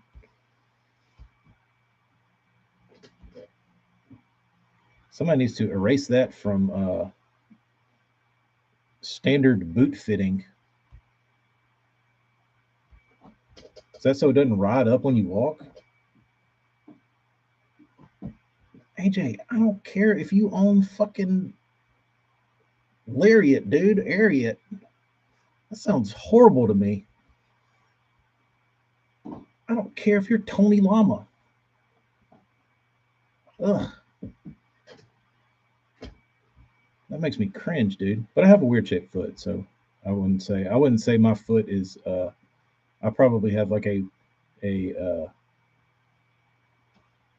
probably have a 2%er shaped foot. It's more like a hoof. Like the balls of my feet are very sharp, and then I have a very high arch. Uh, it's weird. Doesn't wear the boot or you out. Dude, when I feel that pressure on the top of my foot, it is not comforting. I need to come out to Nebraska and let you look at my foot and properly uh, pick me out a pair of boots. And I need to bring you my boots and be like, what's wrong with these?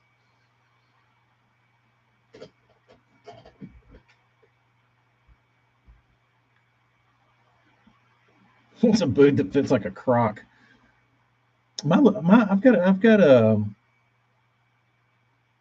I got two pair of Lucchese's and they don't fit like that. Like I can get them on and off. They're not. I don't feel like they're extra tight right there. They're tight on the side. So I'm saying I think it's the way my foot's shaped. I think it's how my foot is shaped.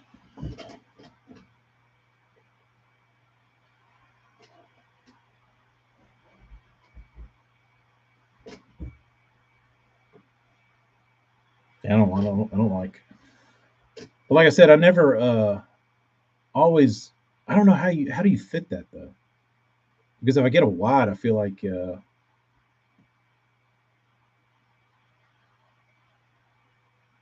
don't know. All I know is Lucchese's feel good. They don't like strap my top of my foot down. Like I can get my foot. I can go and I can like dip my foot in water and put my foot in those boots and they still fit like good, but they don't like lock my foot in like we're talking about where it's like tight on the top. Because when my feet sweat and the boots tight on the top of my foot, like I can't get my foot out.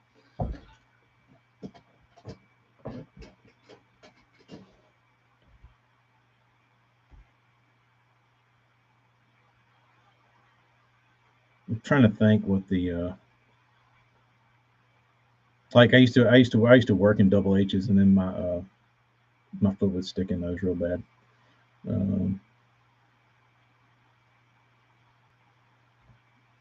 What else? I never liked Justin's. Justin's never fit me good. Um, what else? What was that? I had a pair of Durango boots that I loved, and they were like dirt cheap, but they worked really good.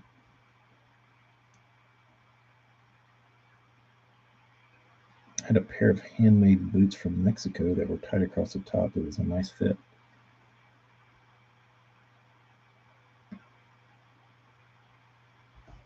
Tony's, no. I'm trying to think which ones I've never owned.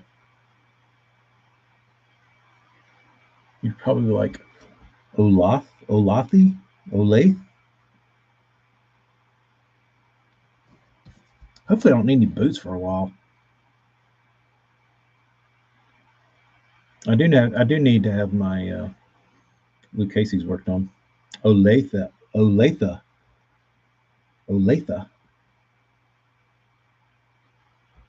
What are they? I've never even heard of them.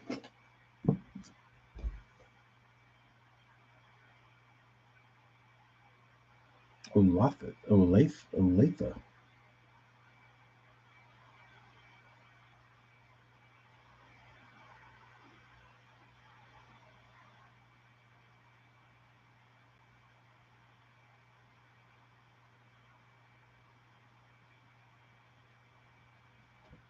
I've never tried Ariats.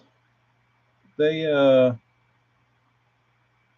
they came along after I was boot shopping. Once I like got my first pair of Lucchese's, I never like shopped after that. Never had to. Never had to. It's a nice looking boot. Nice looking boot. What's with the sole? They got a lot of edge around them. What's the purpose of that? They look like you're walking around on two befores. Same fit as a muck. What the Ariats fit like mucks? You can slide them on and they just slip around.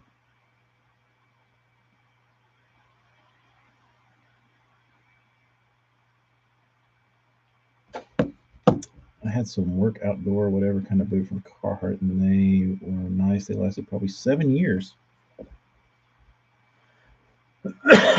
Letter burns.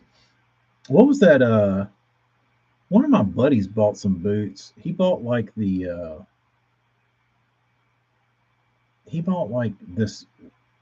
UGG work boot.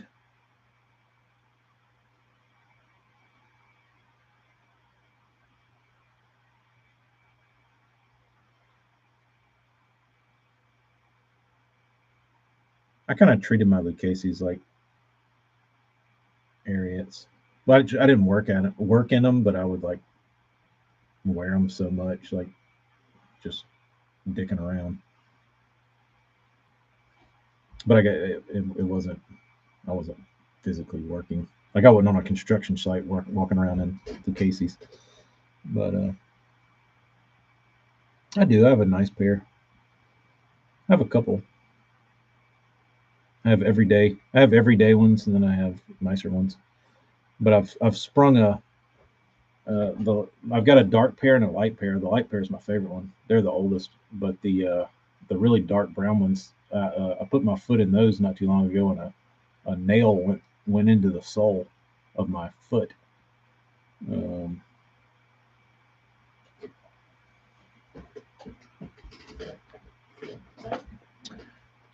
no, I never got into the exotic boots. Um, uh, what were those ones? All those dudes in Texas. It was like Arapaima or something. It was like some sort of fishy looking something that those dudes were like go nuts over those things.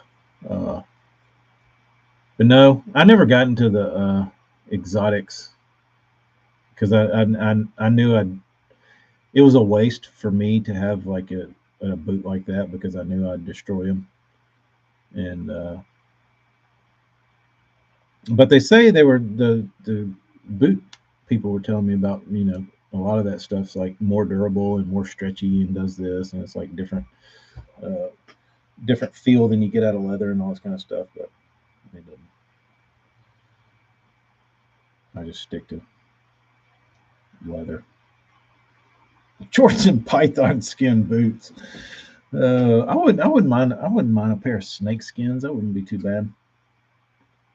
Um, which one's your favorite, AJ? For durability and comfort, what's the perfect combination? Elephant. How do you wear elephant, boy? These things are protected or endangered, aren't they? Is that illegal? Elephant is the most durable. Can they really sell elephant boots on the like free market? Where'd you get those? The same place you buy your chatterbaits?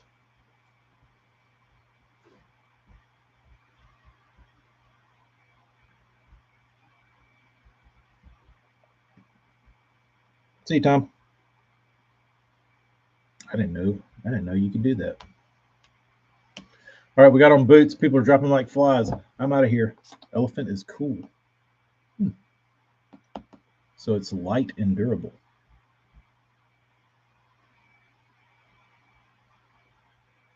All right, that'll be good.